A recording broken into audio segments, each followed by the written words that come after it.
The views and opinions expressed on this program are those of the hosts, guests, and participants, and do not necessarily reflect the official policies or positions of City World Media, LLC, or its affiliates. All shows are produced with full participant consent. City World Media does not claim ownership of any third-party music featured and uses all tracks only with proper permissions or licenses granted by their respective rights holders.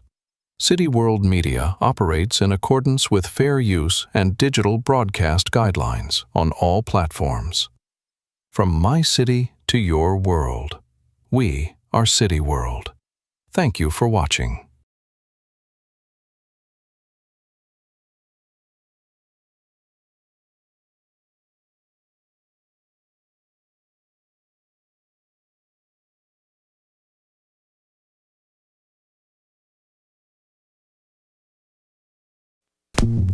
Yeah, I can chill out, you cool. I ain't gonna be back, I came up, I ain't gonna be back to the flea market till like at least March. I'll give you till April, alright? Yeah. Check it out. Yeah, I've been around town like rockin' bands, making a whole lot of noise like pots and pans. It ain't no thing if I lose or when I win, cause I did it all before and I can do it again.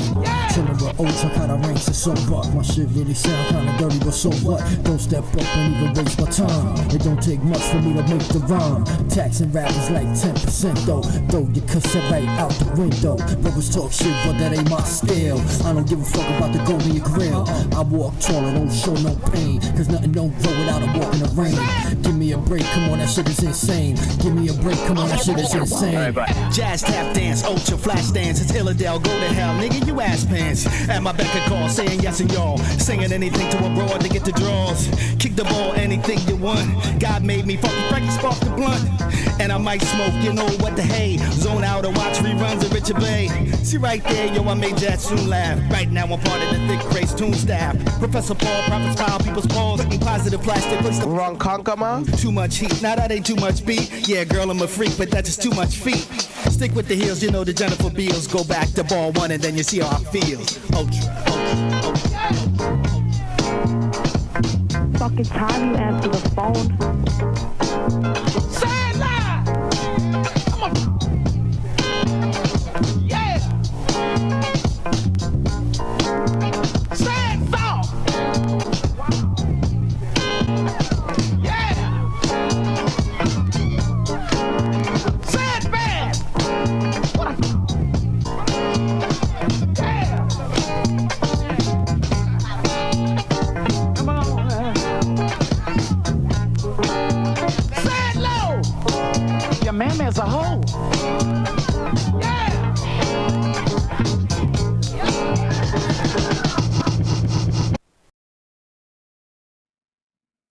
What's goody, man?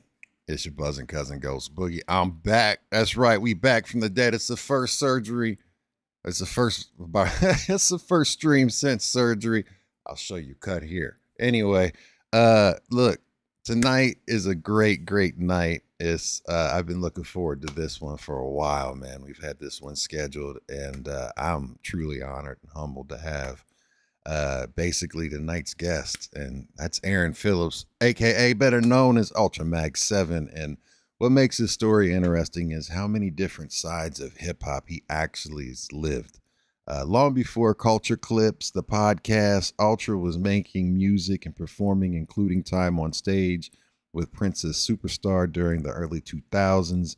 Years later, he found another creative lane almost by accident. During the lockdown period, with no real background in video editing, he started experimenting with what became his Culture Clips, connecting his hip-hop records and history with film, television, and pop culture in a way that could tell a complete story in a short amount of time. Then, that same curiosity eventually moved behind the microphone. Today, Ultra co-hosts the Prospective Podcast with Kotta Ranks, bringing artists, DJs, and producers into a live environment at Philadelphia's Khyber Pass Pub.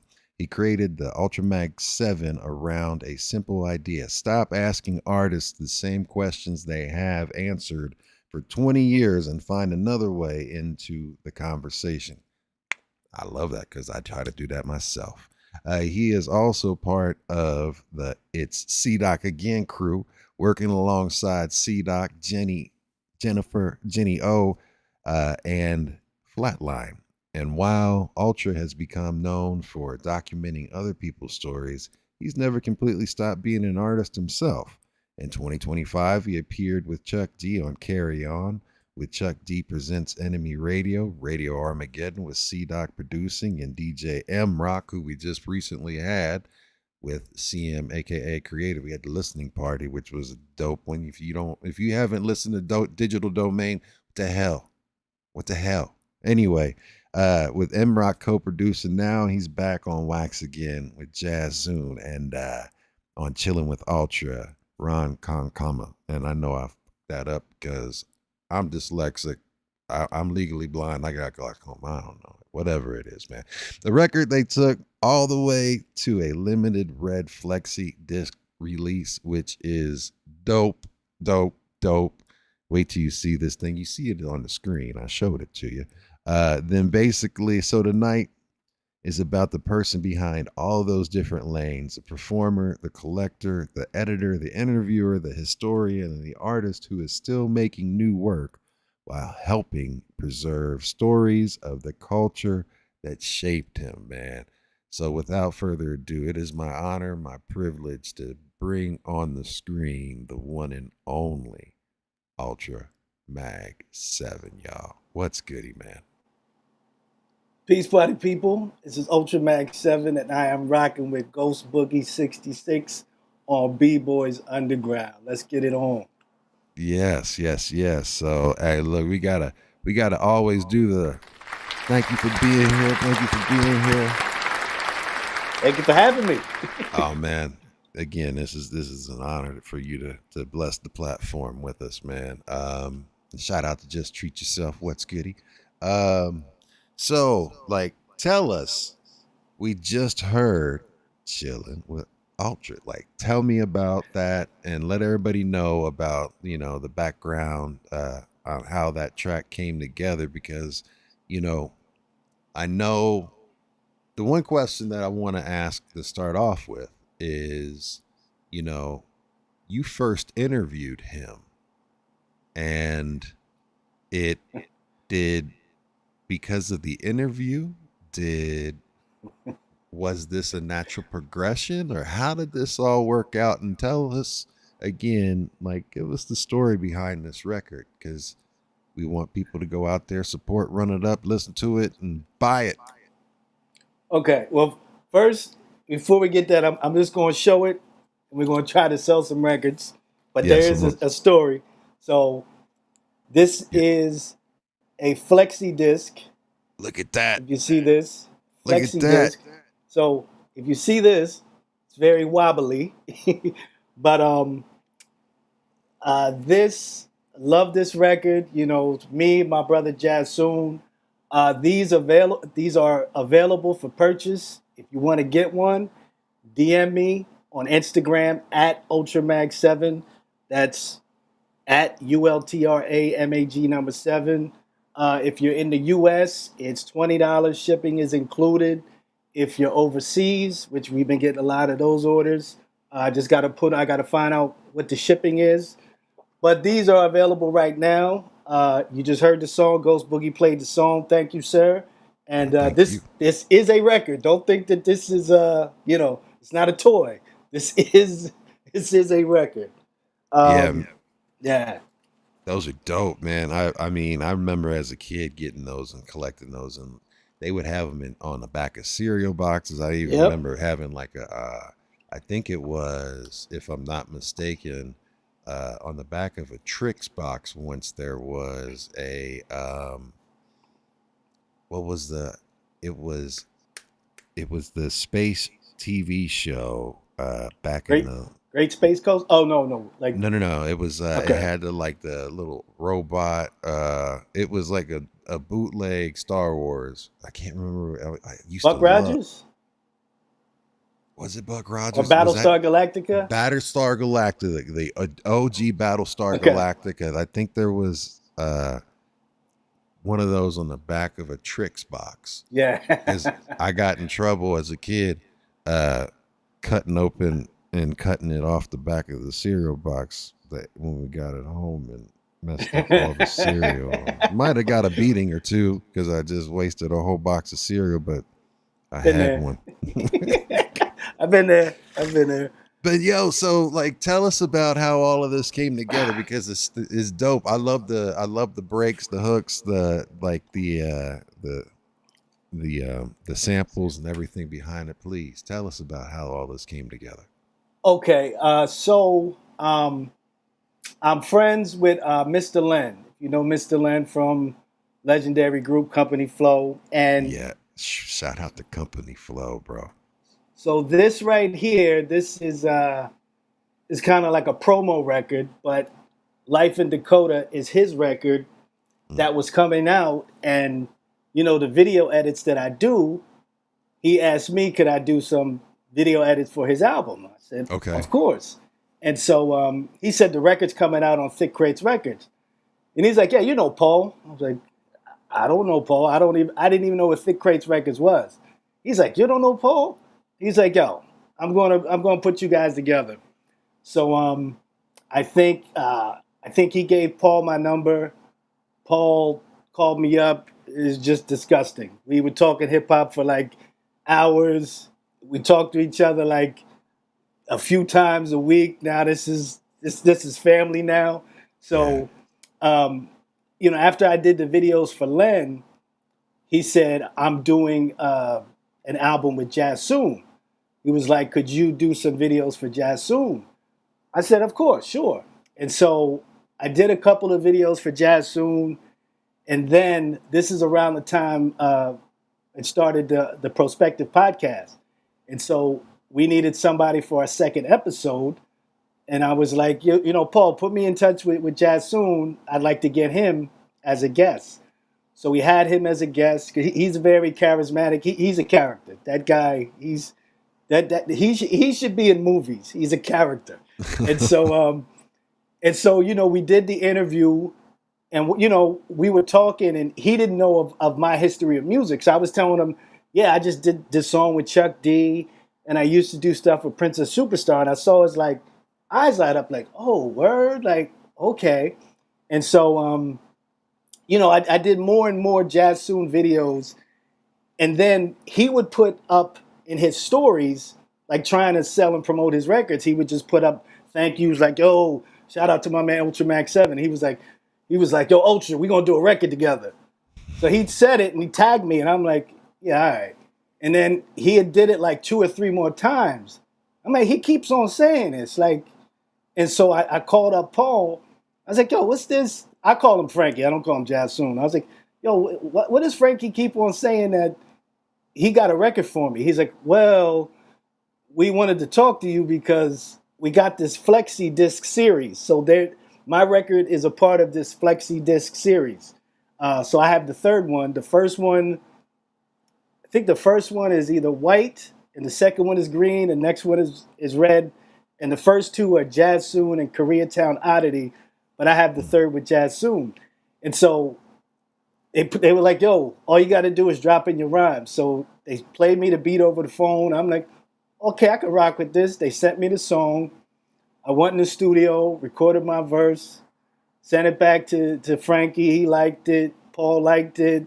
You know, Jassoon does his magic on it. And next thing I know, they press this thing up. And so this was like totally organic. And I think that's part of the fun of the record. I mean, I hope people can hear it. I know Mr. Len, he had played it on Shade 45, and part of what he said was, it just sounds like 2 friends sitting around just making joints. Like they were just making a song, like they were having fun. And I think, you know, there is some fun in today's hip hop, but I think that's a major element that's missing. So Yes. I grew up on a lot of that, having fun, and so I like that element in it. So that's kind of how that record came about. It was just like this organic thing, and now, working on new music, and we'll have some things coming. So it's crazy. They got me making music again. You can blame C-Doc for that. They got me making music again. Good job, C-Doc. That's dope, man. Yeah. Nah, I think that's well. It's time. You got skills, man. I mean, Thank you, definitely. sir. You got a flow, and you did that, man. I love it, man. Thank you. And it's nice and short and to the point. Like boom, you guys just, what was it, like 2 minutes and 46 seconds or 2 minutes and 14 seconds is what the Yeah. runtime is on it, and I love it. Basically, it's. The one thing that I also noticed doing the research, like, this has a like a release date of around the end of May, but it was starting to show up on college radio earlier than that. So did you guys like get it into, did you guys like have some background, like strategy in regards to like sending it out to some DJs to get some early airplay and get some momentum behind it first before you dropped it, or how'd that work? Yeah, absolutely. So, we, between Paul being on It's C-Doc Again and Jazz Soon, we know a lot of DJs. So Paul said, let's use the strategy. We'll give it out to our DJ friends first. So the first two people that had it to play was my good buddy DJ Soulbuck, and then also Flatline. So Soulbuck, he DJs on Beatminer's Radio.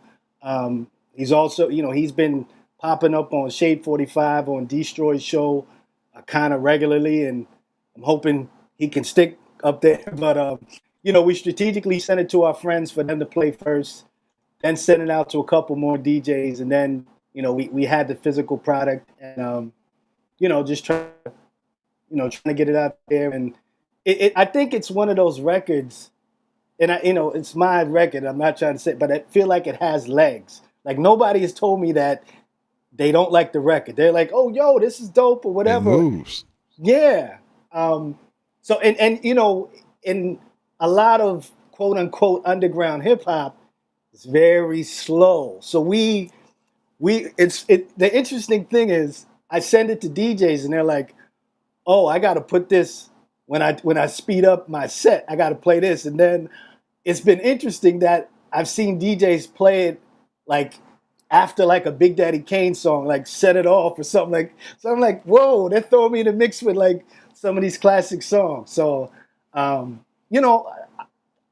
would go to these, go to clubs when I was a kid and dance. So that's the hip hop I love. So, thanks to Jazz Soon for providing the beat, the funky beat, so we can groove to it.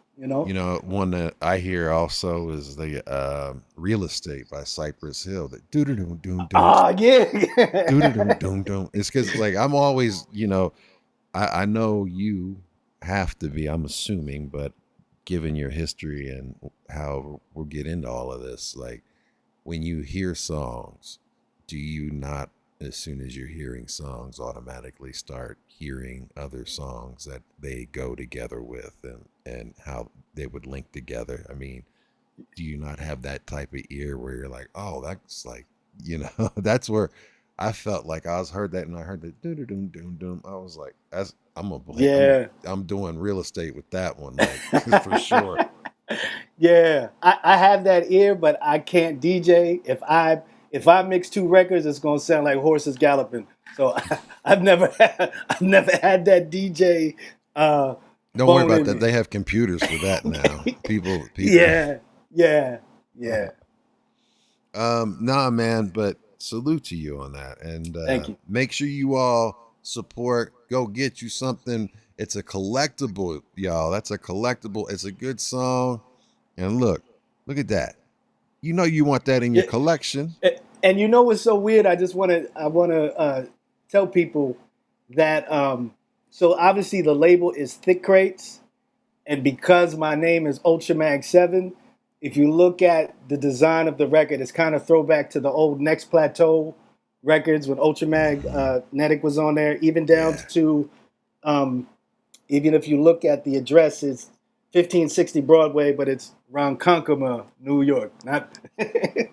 So that's where the Ronkonkoma comes from. That's the joke. Well, you know, what's the joke behind Ronkonkoma? Because I wanted to ask that question. Like, what's Ronkonkoma? It's you put it in parentheses, like you drew attention to it. What was the whole? Okay, so here's the funny thing. So when I sent Jassoon the track, you know, I just had the recorded part. He's get the stems or whatever. He's got to do what he has to do. And so when he was finished with it, Paul sent it to me, and we were listening to it. Yeah. And how do I say this? I watched this interview with this guy that was talking about Jassoon. And this guy is one of these technical rappers, like da da da da da da da da. And he said Jassoon would just come in the room, and Jassoon just got this. You hear his flow. He's just like, it's almost like you're on the block and you're just rhyming with your boys like this. So it's not all, it's not no, you know, like Micah 9 or something like this. He's like slick with it. Yeah, slick with it. So I heard this guy say that he learned a lot from Jassoon, meaning, hey, you didn't have to attack the beat and everything. Sometimes you just flow. So if you hear that part of the rhyme where the Ronkonkoma goes, I said, I was trying to use this alliteration. I'm trying to be like Professor Paul, Prophet's Paul, People's Paul's putting positive. I'm trying to do this alliteration thing. Yeah. And so right over top of it, Jassoon puts Ronkonkoma. So in my mind, he's like, yo, chill out, bro. He's like, yo, just chill out. And so he told me that the song was called Chillin with Ultra. And then I said, when I heard the Ronkonkoma over that part, I cracked up. I started laughing. And then I said, yo, we got to put the Ronkonkoma in parentheses. And the interesting thing that I'd learned maybe a few months ago, I was talking with Mr. Len, and he loves the record. He's, like I said, he's been DJing and playing it. And he said, yo, that Ronkonkoma, he said, that was funny. He said, that's something that rest in peace, Lord Sear. He said, that's something that me and Lord Sear used to say.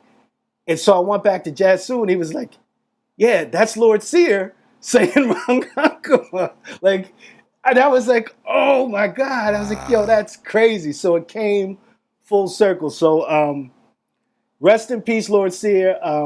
Rest in peace. I got to hang out with Sear a few times at my buddy's brewery up in Hackensack, New Jersey. And, you know, we became acquaintances. So kind of like my first kind of record out there. And, you know, I got his voice on there. So rest in peace to Lord Sear. Do you and Jassoon have anything planned coming out soon? Or some other stuff planned?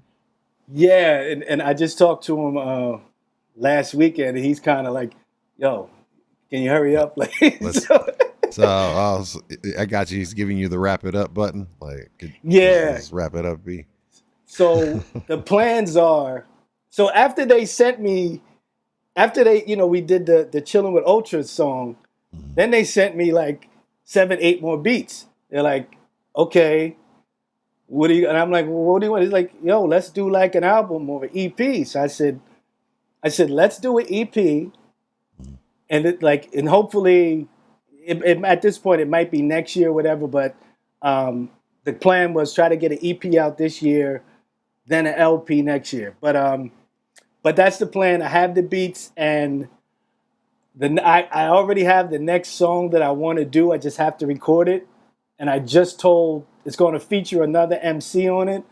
I just told him he's in the process of moving. He said when he gets done moving, you know, he'll set that up, and hopefully I can get this DJ that I would like on there. So we'll have some scratching and stuff. So there's another, you know, there's another song coming, and I think this one it won't be on Flexi. I think we might do a proper 45 on this. But yeah, there's more to come. There's more to come. You have let's see here, and inexhaustible amount of resources in regards to MCs and DJs. So I'm sure that you can put that thing together in a hot minute. So, Yeah. All right. So it's time, like we always do about this time. We get into the first question, and then basically the first question for you guys that are new here, welcome. Hit that follow, like, subscribe, all notification bell. That's the only time I'm gonna say it. Say it once, say it loud, say it proud. All right. But basically, Ultra, what is your first memory of hip hop? Put me there. Where were you? What could you see and hear? Who was around you? What record, DJ, MC, party, or moment caught you?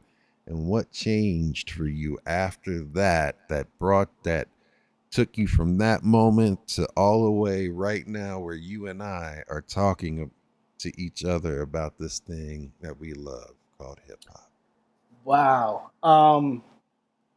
I'm a child of the radio when it comes to hip hop. So I grew up in a town called Morristown, New Jersey, and it quite literally is the greatest town in America because it was voted the greatest town, the best town in America, like Damn. 2007, 8, or I forget what year it was. So, but that's the town I grew up in, but it's 15 minutes away from Philadelphia.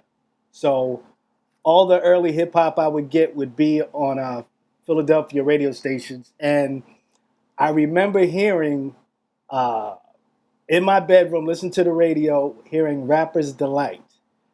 And either around the same time or shortly after, I heard Fatback, King Tim III, Personality Jock. And there was these two songs that had this rhythmic talking, but I was kind of used to that because in Philadelphia radio, some of the DJs used to rap like Jocko. He would kick his rhymes and stuff like that. So my mother would be playing, like the oldie station, and they would get on there. And so you would hear that. So I knew there was something to that, but these guys sounded like they were my age. And they sounded closer to what, closer to me. And so hearing those two songs, I mean, I remember Rapper's Delight. I remember my aunt, she was older than me, and she was even singing to it. So Rapper's Delight was like this phenom, and the chicken tastes like wood, so it was this phenom of a song, and they were playing it all the time. And so hearing those two songs, but I knew that there was more. I was like, if there's two songs like this, there's got to be more. Then I heard Super Rapping by Grandmaster Flash and the Furious 5. And that was like, whew. Like, I'm like, what is this? Like, they had that the rhyme, we're going to make 5 MCs sound like one. And I'm like, dip, dip, dives, open your eye. Yo, it was like all these guys coming from all over the place. I'm like, yo, what is this? And I really loved that song. And then it was like, what else is there? There's Treacherous 3. There's the Crash Crew. There's this. So, Furious 5. It's so good. And then luckily, being close to Philly, and this might have been like 81, Lady B, she used to play rap records on WHAT, which was AM radio.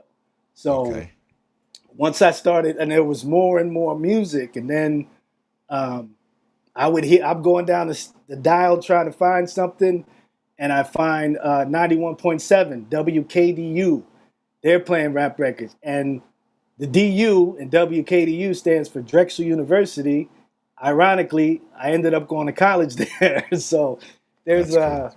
But yeah, it was it was just hearing that music and just knowing that there was more, and I wanted more, and I call it looking for the perfect beat, and there's not a perfect beat, so I've been looking for that perfect beat ever since. So I mean, that's dope. I mean, for me, it was of course, everybody heard Rapper's Delight, and but I remember literally when the message came out, and being young and being young, and that just blowing my mind, and I was just sold from that. And as everything else that was I wanted more and more and more, and it just but it was a thing that you had to, I don't know about but a lot of people have always said, when you were on the schoolyard, you had to be, you had to remember, and the one who could memorize and had Rapper's Delight, the whole long version, you had to know every single word, you know what I mean? And like pass it off or whatever, but you had to know it from front to back and back to front. So that was the thing, so. But yeah, when the message came out, man, like a child is born with no state of mind. I was like, but just that in the video and how everything is like, it just, I was like, this is different. And much love to the founding fathers, y'all. That right there. Yeah. Good memories. It makes me think, back in the day, it was funny. I remember when new rap language came out. It was Treacherous 3 and Spoonie G. And this is like the first fast rapping. And everybody was trying to memorize that rap. Very, very, very, very. Yeah, my favorite flavor is cherry. That is like, Kumo D is like rhyming crazy. Spoonie G, off. Special K, LA Sunshine. Crazy. So I know everybody was trying to like memorize that rhyme. It was, good times, man. Yeah, it's good stuff, man. So what was, everybody associates you before the podcast, culture clips, interviews, and everything people associate you with now. Who was Aaron Phillips inside of hip hop? What were you drawn to first? And when did you stop feeling like somebody watching the culture and start feeling like somebody participating in it? Wow.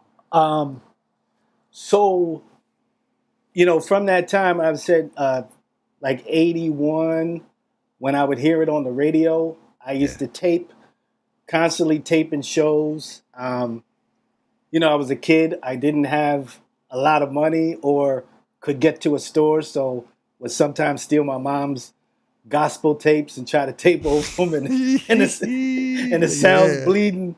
The sounds bleeding, but how dare you tape over Rance Allen? Hey man, I had to get my fix. But from the early 80s until like the late 80s, I was a fan. So I used to try to tape everything. I want to be the first one, have my little boombox. So we would go up to our rec center. Everybody's blasting their music. And, we also we got into the fashion. So my brother, he was into the hip hop early. So he would have the Bell Kango. So I got to get a Bell Kango. He got the sheepskin coat. So you got to get the sheepskin. He had the Gazelles. We get the like the Tigra shirts, the nameplate, all that type of stuff. The Lee jeans. So we were looking the part, like we were B-boys, and then just kept that going. I could beatbox. I tried to I would try to B-boy and get some top rocking, doing some some floor moves, shuffles, all that type of stuff. I could never get my windmills, so I left that alone. But I think the earliest thing I was really into was because I was an artistic kid, Yeah. So once I saw like graffiti, and I think it was Martha Cooper's book, The Subway Art. Oh yeah. Somebody brought that to school, and then it was like, yo, let me borrow that. So it was one of them things like, yo, bring it back tomorrow. So you'd only have it for a day. Yeah. So you're going in trying to look at all the hand styles and be like, yo, you're tracing stuff and trying to just absorb all of this stuff. So I was very much into that, and I remember my brother, and shout out to my boy DJ Spoon, but they used to have like a kind of DJ crew in Spoon's basement. Okay. And so I remember him asking me, "Can you do like in graffiti? Could you this whatever the name of their crew was?" So I did that, gave it to him and all that stuff. So I was kind of just artistic, and then I think it was late, like 88, either late 88, early 89. This kid moved to my town. His name was Nyreek, and I was a grade above him. He was a grade behind me. And the bus stop was outside of his house. And so, I just got my headphones on. I'm jamming to my music. I'm not introduced. It's just a new kid in town. And so I remember one day, I'm outside waiting for the bus, and I was playing Positive K, Step Up Front. It goes, because I always I wanted everybody to hear what I was playing. So a song that had like a siren or something, I would blast it. Like, yo. That's why I would play murder rap the same way. Like, you know what I mean? And also when I recorded it, I would always record and take, you had tape decks. My father had a Techniques tape deck, of course, so like I could manipulate the volume, and I could also like independently left and right signal and everything. And I would EQ it and boost it so it would for my headphones, and like my ears would be bleeding, but it didn't matter. I wanted everybody to hear. You're going to hear this. Yes. Yeah. Yes. So I'm on the bus, and I'm playing my music, and all of a sudden I had to scratch my ear. So I take my headphones off to scratch my ear, and I'm listening, and I could hear Ultramagnetic. This is my favorite group. Hence the name ULTRAMAG7. So I'm like, yo, who's listening to Ultramagnetic? It was Nyreek. So me and him became fast friends. And he had moved from a neighboring town, and we're just hanging out. He was like, yeah, I rap, and I do all this, and I'm going to start a rap group. I was like, oh, cool. That's cool. He's like, I want you to be down. I'm like, oh, okay. I don't rap. I don't DJ. I'm like, b-boying is kind of faded a little bit. So what am I going to do? And so this is around the time that De La Soul, 3 Feet High and Rising came out, and it kind of took. There you go. Actually, dude, that is the perfect shirt. So you see all those like daisies and all that? Yes, sir. I used to take paint pens and draw our names, like, in that style, and put all these peace signs and daisies. And so I did one for him, for me, and for our DJ, DJ Super Brown Bum. And we would go to these teenage dance clubs, and we looked like a rap group, but we didn't have any songs yet. So we had an MC, a DJ, and then I called myself the AD. I was the art director. So, looking at that 3 Feet High and Rising album, and you see the De La cartoons, that was my inspiration. So soon after that, Nice was like, yo, you got to rhyme. He's like, yo, you got to rhyme. I said, yo, I don't know how to rhyme. He's like, you just got to rhyme. So I used to buy these 45 King tapes, instrumental tapes. Like he'd have these albums that were like instrumentals, and it'd be like one song with Lakim Shabazz rhyming on it, but it was all instrumentals. So we would go to my bedroom, and we would just play the tape, and he was like, yo, just rhymes. I learned how to rhyme like just freestyling. Like I didn't know how to write bars. So I was just trying to catch the snare, like the rhyming word. So I started rhyming like freestyling off the head, just like, like it was kind of like double dutch. I'm getting jumped in and, just rhyming. But shortly after that, we would all pool our money together. And then we went to this local studio in Pensacola, New Jersey called the Polygon. How much an hour?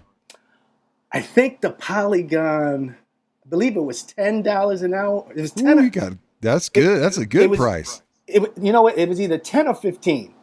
Gotcha. maybe 15. But what it was we would all just pool our money together. Yep. And we might only get like a block of 2 or 3 hours. Like the first hour might be them making the beat, and then the Yep. second hour was us doing the rhyme. So you better get it right. You better get it right. But it was great. We would go. We go over to Brown Bum's house. He's playing beats, and Brown Bum was like the RZA. We were in high school, and he was a DJ. He made the beats. He was booking the sessions, helping the engineer, and it was just amazing to see. At this, I mean, now when I think back to it, I'm like, we were kids, and reason why I say the RZA, because we had like a crew, our group was 2 steps ahead. We were 2 SAP, 2 steps ahead productions, and then there was like we had these 3 white guys, so we called them Opposite Spectrum, which we got from Third Base Lyric. Yeah. There was Kinetic and Potential MC with the science. So we had Sandman, who was like the best out of all of us.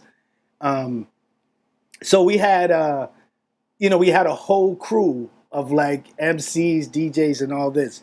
So we would just go make demos, and it was cool to you go to school and we're rappers. And listen, we were the only rappers in the school. Like there was nobody else that rapped. And I gotta say this, I really got inspired really to make music. One of my good friends, rest in peace, Joey Candelori, we call him Skip. But he was in. So it's so interesting. When we were kids, I used to go over to Joey's house and we would break dance. Like we were playing Ice-T's Reckless, and in his backyard he had a piece of linoleum. So we would break dance. We're trying to learn stuff. But as we got a little bit older, he got into like hardcore, like punk rock and stuff.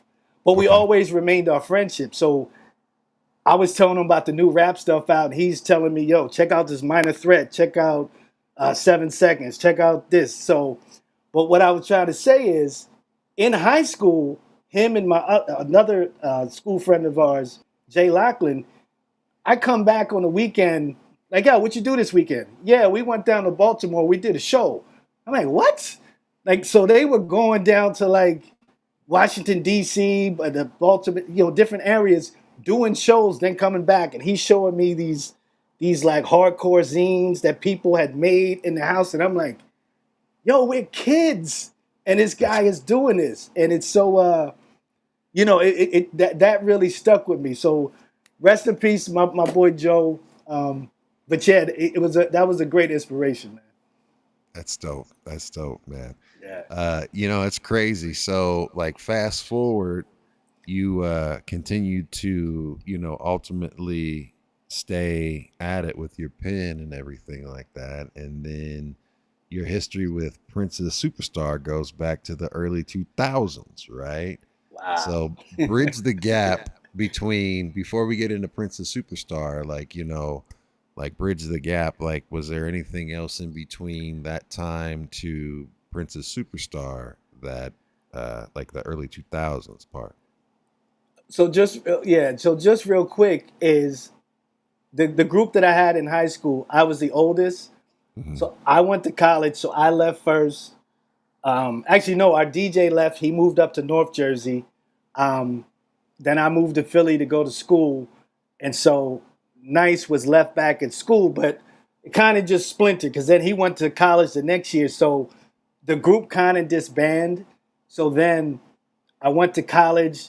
Just met up with some MCs over there, and then I did a couple demos. A guy I told you it before, DJ Spoon, my man Bruce Frazier, from my hometown.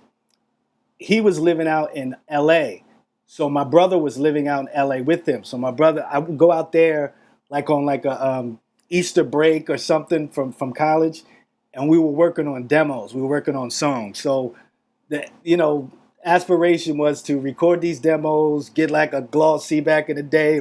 We're going to go to Wild Pitch Records and we're going to get signed, but none of that happened. But so just stayed at it for just rhyming. And then one of my college friends, Big Jim Slade, he and I started working on music. And so around this time, I used to collect a lot of magazines. Mm-hmm. And so I came across Princess Superstar. And so, and I can't remember, I'll tell you both things. I can't remember which one happened, but so I came across this ad for this album she had. It was called The Last of the Greatest 20th Century Composers. So she's in this like gold bikini, and she's painted gold. She's got on these. That just earlier today. Yeah. So you saw that, right? Yeah. So I'm looking. I gave it a Lenny and Squiggy. I was like, all right, like this. So when I saw that, and in my mind, I'm like, the last white girl that I heard rapping was like Tari B. So I'm like, what does she have to say? I'm very interested. Yeah. And then I think around this had to happen. I don't know which one happened first, but she did a song with MC Paul Barman called MTV Get Off the Air Part 1, 2, I forget whatever part it was. Shout out to Paul Barman. He's a friend now. But so heard that song, and it's her and Paul going back and forth, and it's dope. It's like, it's raunchy, it's dope, it's very highbrow, very dope song. So anyway, so she's on my radar, and what I would do was, this is pre-cell phones for me, and I would always have a bunch of CDs or tapes that I wanted to get, and so I would always write them down and put them in my wallet. And so one day we're on South Street in Philadelphia. It's me, Big Jim Slade, my homeboy Earl. There's a big Tower Records on South Street. So we go into Tower Records, and I'm looking through Princess Superstar. And so, I'm going to get it, but I just want to look at, the liner notes, what's on the back of there. Yeah. Now, this is pause worthy, but you'll get what I'm saying. So a title caught my eye. The name of the song was Kool Keith's Ass. Pause. Listen, heterosexual. But the thing was, we're grown ass men. We do not have to explain ourselves and play that pause bullshit. I'm just saying. Yeah, I feel you though. Like, listen, people take these things, they edit them, and it'll be something else tomorrow. But no, I get you. So I saw that, but the reason I say that because Kool Keith is my favorite rapper. So I'm like, absolutely, man. So I'm like, I gotta buy this now because she knows who Kool Keith is, and so I buy the CD. We go back to my man Slade's crib. We're playing the album. We're like, yo, this is kind of dope. This is dope. And so Slade's looking at the CD, and he's like, yo, she's got her own record label. Like, all right. He's like, yo, we should send her some of our stuff. I said, all right, send her, get a package together, whatever. So he sends her, I think he burned a CD of like maybe 3 or 4 songs that he and I had done together. And so she responded back. She said, thank you. I like the music. She said, but my label is not a vehicle to sign people. It's more a vehicle to get me off the ground. I'm not really signing acts, but I'm working on a new album. If you want to send some beats, and we'll see what's up. So then Slade sent her another CD full of beats, and she was like, hey, I want to use one of these. Let's track the song. Let's do the song. So he tells me, he's like, yo, I'm going up to New York. I'm going to track this song with her. I'm like, well, I'm going with you. Because me too. but here, this is how crazy my mind is. The song that I wanted to do with Princess Superstar. Do you play video games at all? Yes, sir. I was born and raised. Like my father and I would listen to music and play video games since the early 80s. Yes. And late 70s. Yes. Do you remember the game for PlayStation 1, Parappa the Rapper?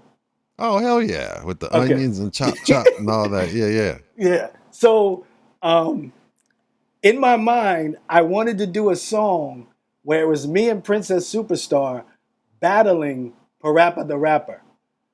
I didn't know how we were going to have to chop this up or whatever, but so I'm like, I'm going up there because I'm going to picture this convoluted idea or whatever. So go up to New York. We go up to the studio called the Vertical Corporation.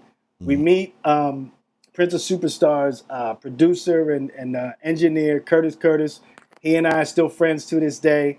So we meet her, meet him. And so Big Jim Slade and Curtis, they're both like techie heads, almost want to say like nerds. So they're cornered off over here. And then me and Prince of Superstar in the corner like, yo, kicking rhymes. Like, yo, did you hear this song, this? So we're on some MC stuff. They're on some techie stuff. So me and her, we hit it off. And then she's telling me she has a song she needs a hook for. She's like, you think you could do a song for this hook? And then Curtis brings up the song. And I'm like, yeah. So I do it right there. I come up with a hook. She's like, well, let's record it. So I record the hook. So we end up coming out of there. We both have placement on this record. Prince of Superstar is. So me and him like, yo, you got a beat. I got like a hook on this album.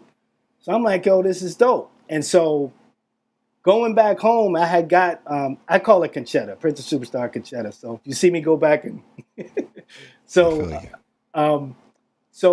I go back and she and I we would call each other. She's kicking rhymes to me. I would go up to her apartment, Lower East Side, hang out her apartment with her parakeets, and we go get pizza, go to record shops. I think she came down one time to a show. We saw Slum Village in Philly. Nice. Like, just hanging out. She's telling me, yeah, I'm working on this album, and Kool Keith's going to be on it, and Bahamadia, and The High and Mighty. And I'm like, yo, and, there was this song she had called Dichotomy. And I said, yo, it'd be dope if you took this lyric from Saphir's song and scratched that in there. And I had the 12-inch. So I gave her the record. She had somebody scratch it. So, just very much being in tune with when she's making the album. And so when the album was done, she had a lot of guest stars on it. And she goes, would you want to be my hype man and do these people's parts and all this? And I'm like, hell yeah. And so, so then, I had to learn all these different lyrics I had to learn J-Zone's lyrics. I had to learn High and Mighty's lyrics. I had to learn Kool Keith's lyrics, Bahamadia. I had to learn all these people's lyrics for the show. Like, it wasn't just hype man, hey, come out to see Prince of Superstar. I was an integral part of the show. And you had to learn their cadence and their delivery and everything with it too at the same time. So that was actually good training for you as well. And very interesting that you said that. So the song she had, Keith and Me, Keith's rhyming is so unorthodox. I could not get his cadence. Like, I would say the rhyme and it would throw me all off. I would be like a bar or half a bar off because his pentameter, I don't know what he had going on. I mean, it's Kool Keith. So yeah. I just told her one time, I said, I got, for his first verse or whatever it was like a hard 16. I said, I got to write my own rhyme. She's like, fine. So so it was cool. I was kicking my own rhymes. So we were rehearsing, getting things ready, because she was supposed to do this, I guess, a showcase for her label. So her label for this record, it's called Prince of Superstar, she had kind of paired up with this German label, K7 Rapster. So they were out of Germany. And so we were going to Germany to do, to a showcase for the label. Mm-hmm. So we rehearsed. This is August that we're doing this, that we go out to Germany. And so this is something I never forget. So also on the label K7 Rapster was Ursula Rucker. And Ursula Rucker is like, a poet from Philadelphia. Like, some people may know her. She does the poem, The Unlocking, on the first Roots album. You know, she's world renowned, very dope. I just saw her a couple weeks ago performing in Philly. And so she's on the label too. So, but what's so crazy is I'm walking up to the venue and I'm in Germany. Nobody knows me except the people that I'm with. And they're ahead of me. So I hear somebody say, Aaron. I'm like, who the hell knows me? And so I turn around, it's my man Grand Agent, who I know from Philly because he used to live with Big Jim Slade. Shout I'm like, out the Grand Agent. Yeah, shout out to Grand Agent. And I'm like, yo, that is, so it just bugged me out that me, him, and Ursula Rucker were down like in the basement just reminiscing about cheesesteaks and tasty cakes, all this Philly stuff, water ice and all this type of stuff. So we did, we did the showcase, label loved it. So they're like, okay, we're going to set up a tour. So like I said, this is August. So we're rehearsing. The tour is supposed to start in October. So on September 10th, we're in Manhattan and we're getting ready. We're practicing. When I first got, I used to take the train from New Jersey up to New York. Getting off the train, I felt like weird, but still get to practice. We go, we go kind of late, and Conchetta, Princess Superstar, was like, you can stay at my house. You don't have to go back home if you don't want. I said, nah, I'm going to go home. I'm going to just call out of work. So this is September 10th. The next day, September 11th. So I wake up. I just called my cousin just to be like, yo, what's up? Did you call out of work today? Because we could play Madden all day. And he's like, bro, turn on the TV, then call me in a minute. I'm just waking up. I turn on the TV. I see the second tower drop. I'm like, dude, I was just in Manhattan. I just left Manhattan. And so immediately called Princess Superstar. She's like in the back of a cab, frantic. It's like the signal's going in and out. She's okay, but just like, bro, this is... no one knows. It was crazy. Chaos. So luckily, I think she got out of there and got to our parents' house in Pennsylvania. But the thing was, so we're supposed to go on tour in October. So we're still, I think things settled down. We rehearsed a little bit more. Then we go on tour in October in the UK. And this is when I learned like economics and how things affect globally. A lot of those shows that we had lined up canceled. So we're kind of just moving around London, a show here, maybe a show here, there. We went to Scotland. We had friends that we made in Scotland, and they booked us a show there.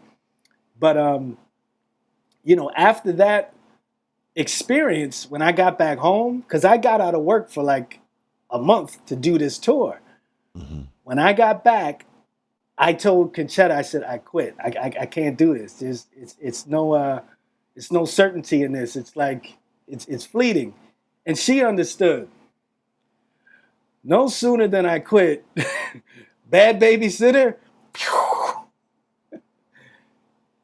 I think it went to like number 11 on the UK charts. And so yeah, it was huge over there. Bro, huge. And so I'm seeing my friends, I'm seeing her, my boy Al, the DJ, Walter, the bass player, and I'm happy for them. I'm happy for them. But at the same time, I'm like, why didn't I just stick it out? So, and then I would still call Conchetta when they get off a tour. I'm like, yo, how was it? Yo, it was great, blah, blah, blah. And then one time she was like, do you ever think about coming back? I said, well, you got somebody else. You don't need me. She's like, yeah, he's okay, but he's not you. So what do you think about coming back? Dude, I went into my job. I put in my 2 weeks. I was out of there.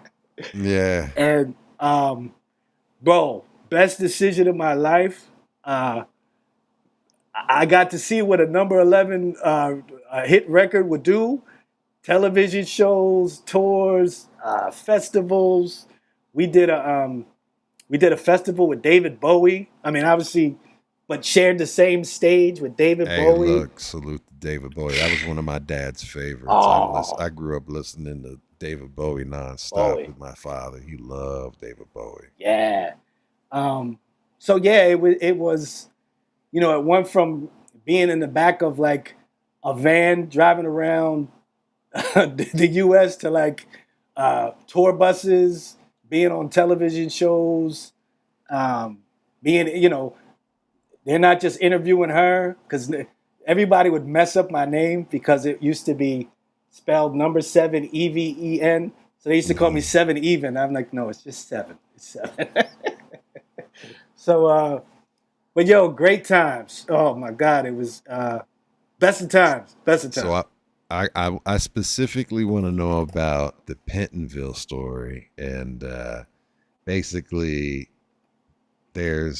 you have a story that you guys did a show at a prison, and basically, you know, who told you where you were playing?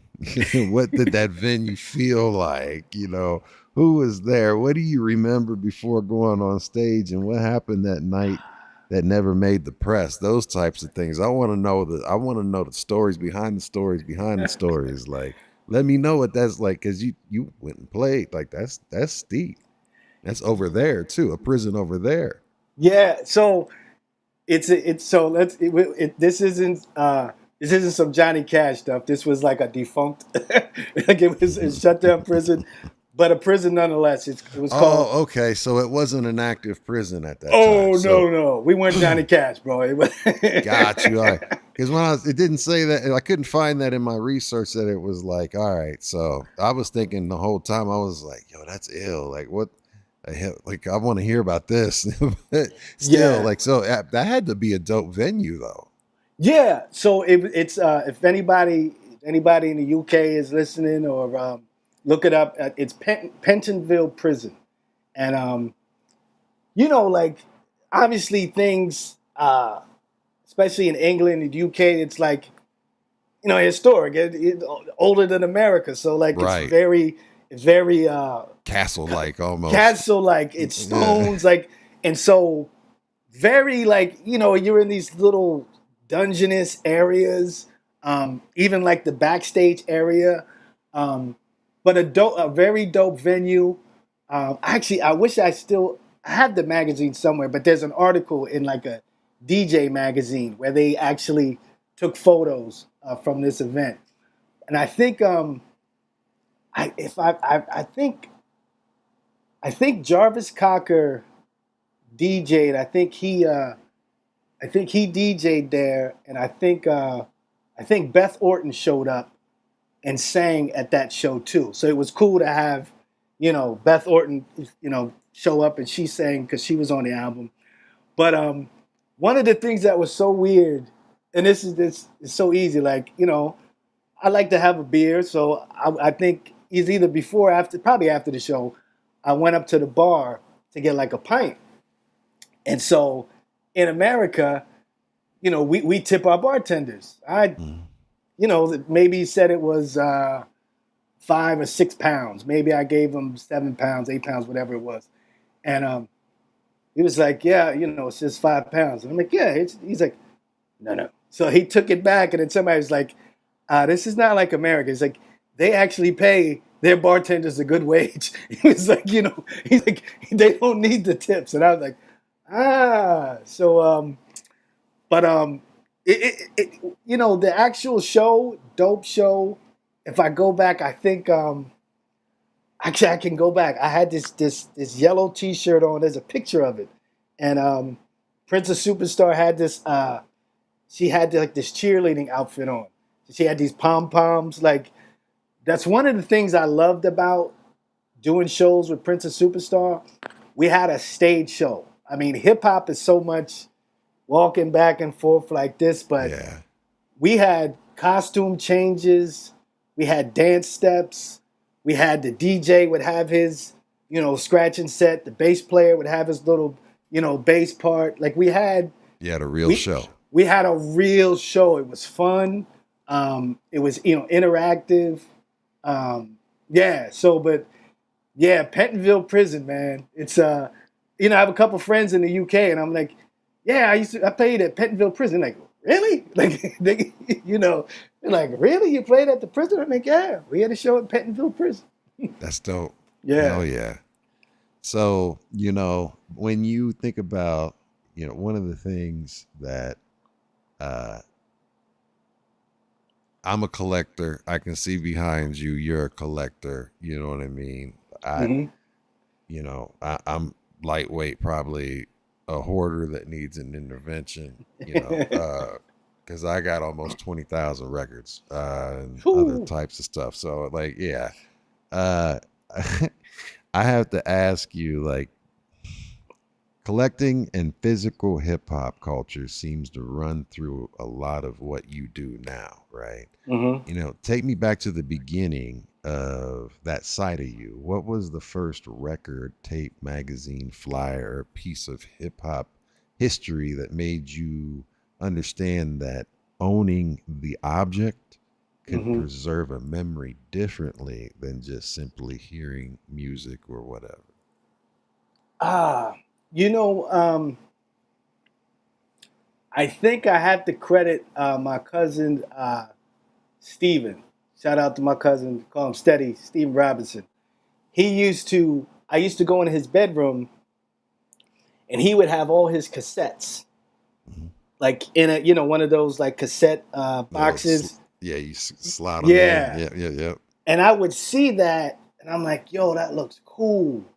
And he had dozens of them. I'm like, yo, I got to get my numbers up and just not throw these around the room and preserve them. So when I saw how that looked, and I thought that just looked cool. And I remember when I built up my collection, I remember I got some nails.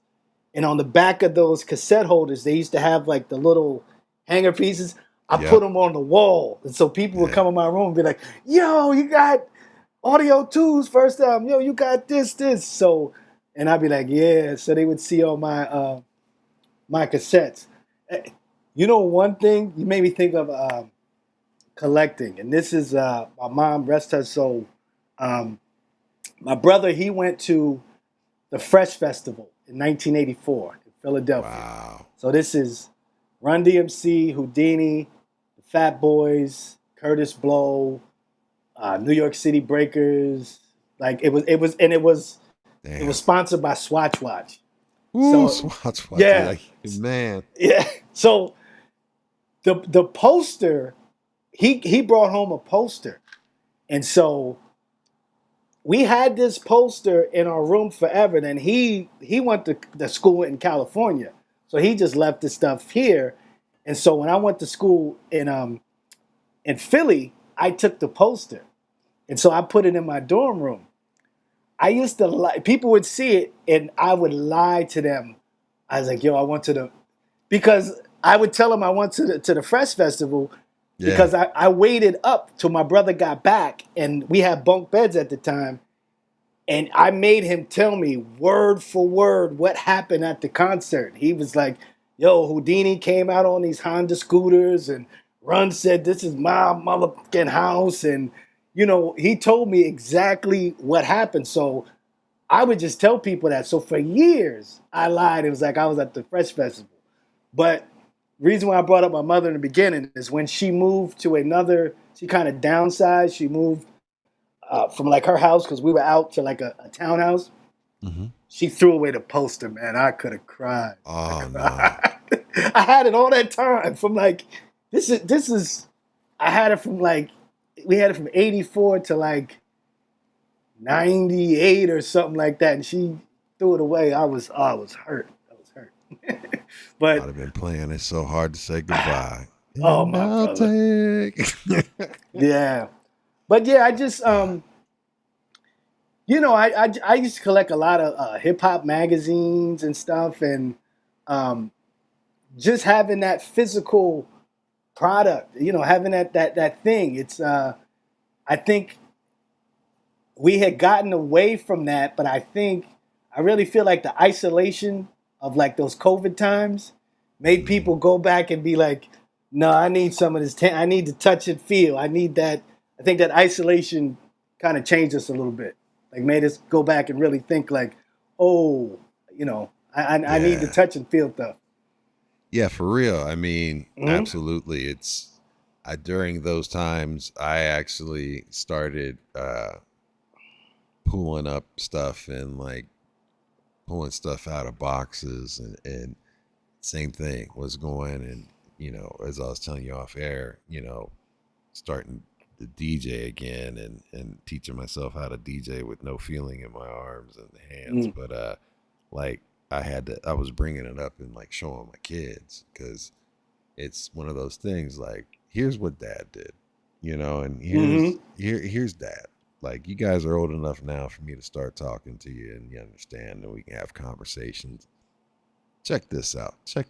This is from when? And, of course, you're from the 1900s. That's a long time. It's like, shut your ass up. Like, you know what I mean? Like, yeah. But, yeah, I mean, just playing whenever I grab a record, and especially records that, I played nonstop or, was playing in the clubs or whatever, right? Like, it doesn't matter. Like, I picked that piece up and there's memories. It's just, it comes back. You know what I mean? Like, it's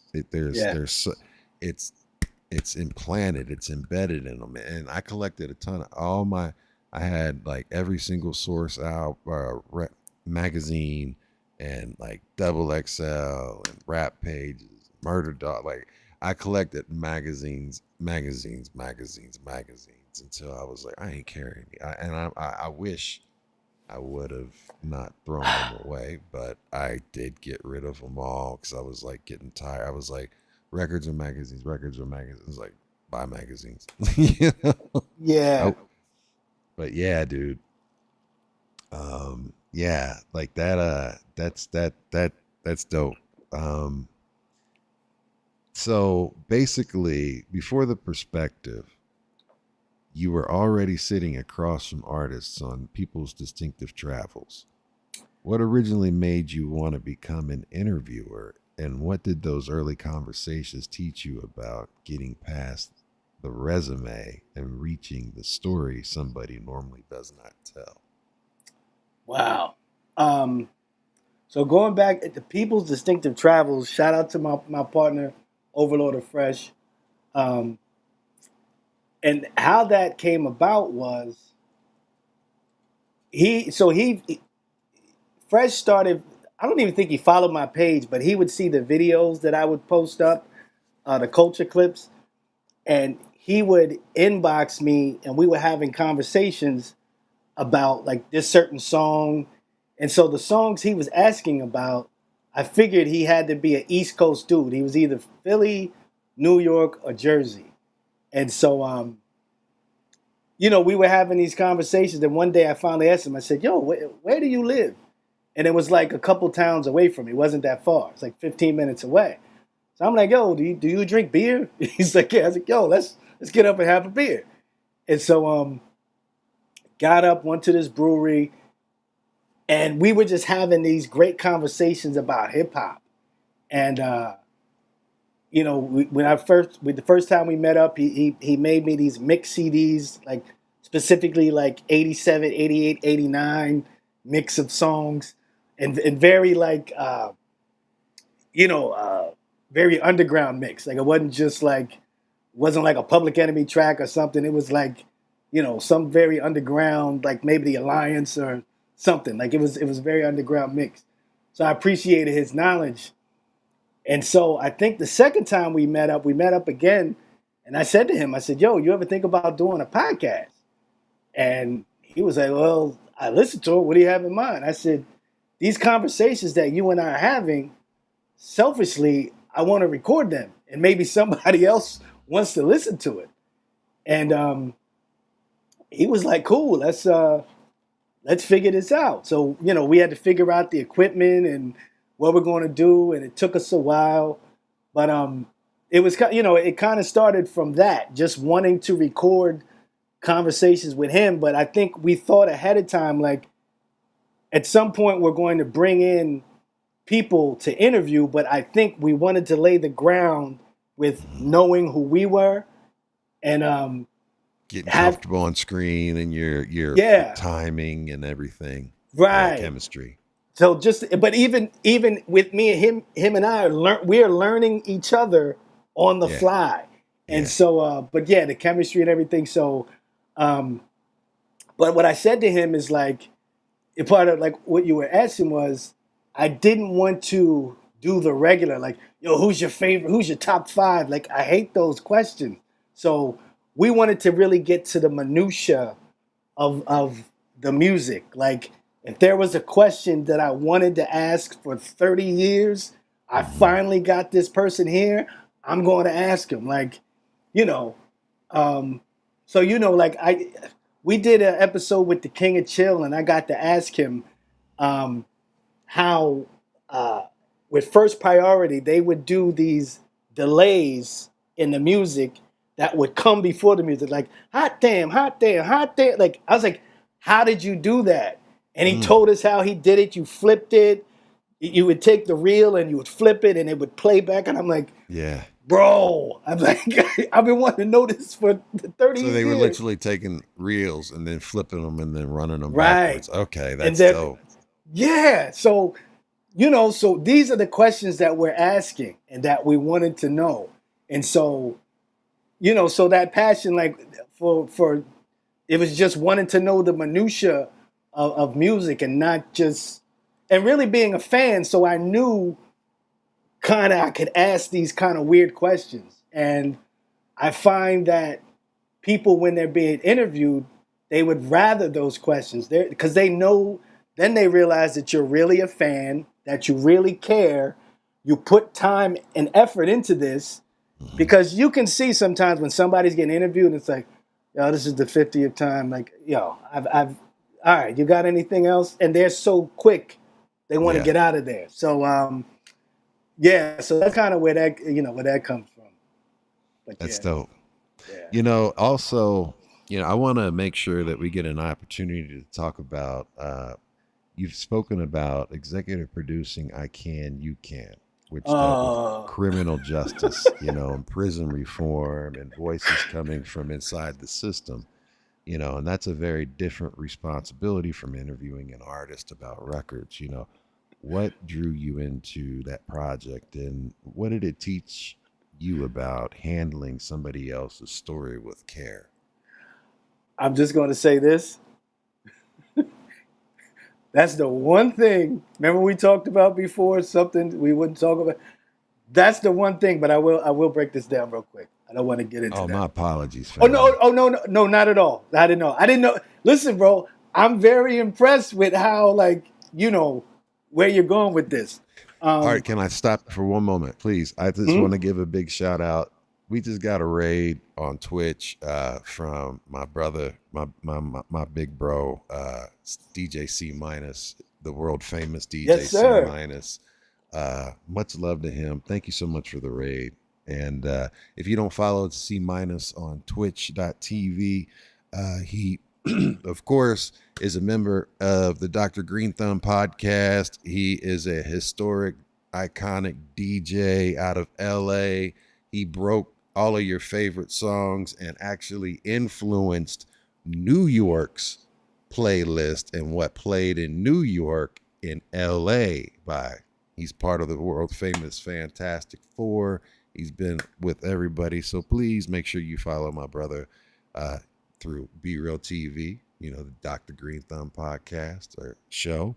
He mixes on there as well. Plus you can catch him live impromptu mixes on twitch.tv/C-fan4. Love you all. Welcome in, Raiders. We're interviewing the one and only ULTRAMAG7 down with the Public Enemy crew. You can check him out on channel 0. Public Enemy's YouTube channel, and this will be on the YouTube channel too. We'll be collaborating, but he's on CDoc again. Got a bunch of different podcasts, and we're interviewing the man, the myth, the legend. And we just asked a question that I wasn't supposed to ask, but hey, I told you I did my research, man. No, listen.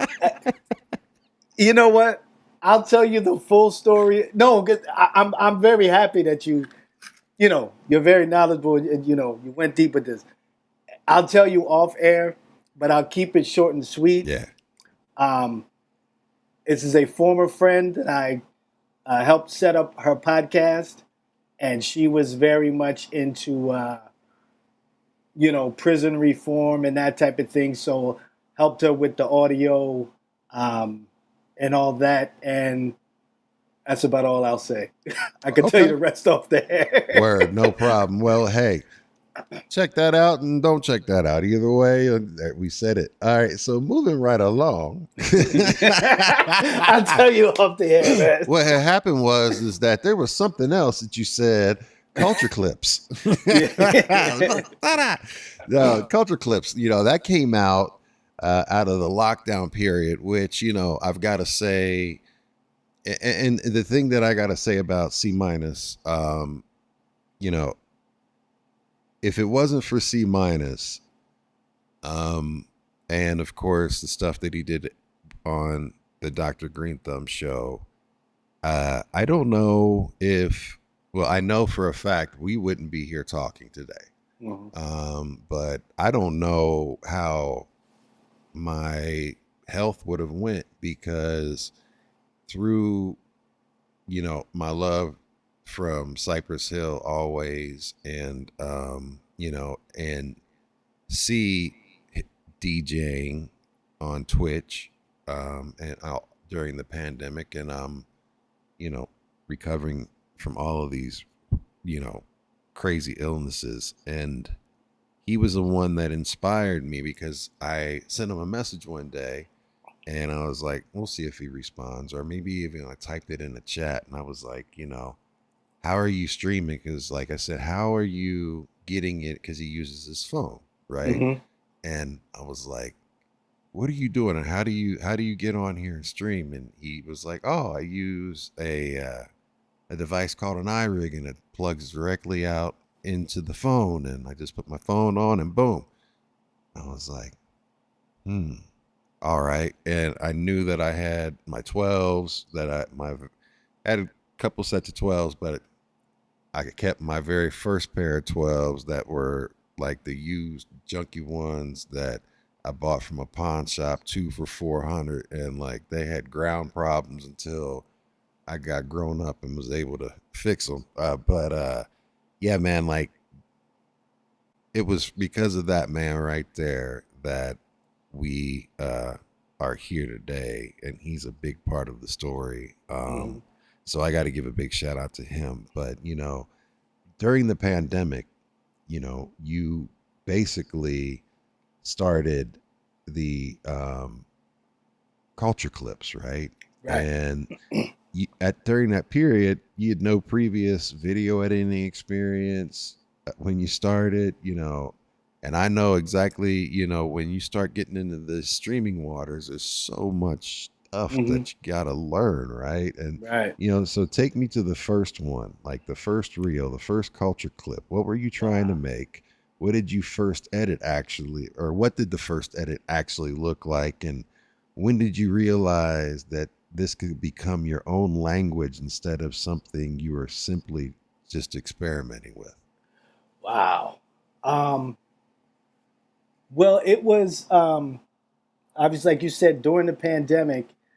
I didn't know about algorithms, so I didn't understand. I was liking hip hop pages, and so they were sending me more. So in my little brain, I was like, "Oh, there's this burgeoning hip hop community that's out there, and I want to be a part of it."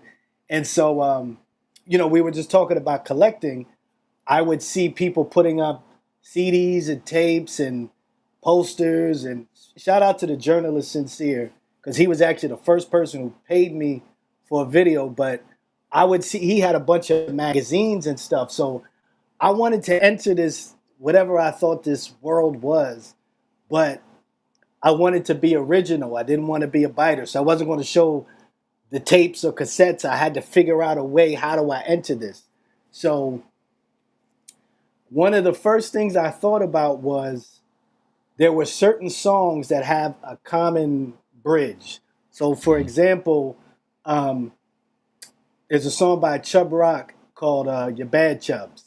And then in the chorus, it goes, ah, which comes from LL Cool J's I'm Bad. Yep. So I would take, when I first started, I took a video, it was the beginning of LL Cool J's video, I'm Bad, up to the part where he goes, ah, and then I would cut it and go straight into Chub Rock's video. So the ah would be part of Chub Rock's video. So it would just be this split. And people were digging those. So I was doing those for a while, but I've soon realized I was going to run out of material. And it wasn't because there wasn't, these songs with these common ground. It was because these songs didn't have videos. Like a lot of these songs that I was doing didn't have videos. And so a friend of mine at the time, he said something about, hip hop has a lot of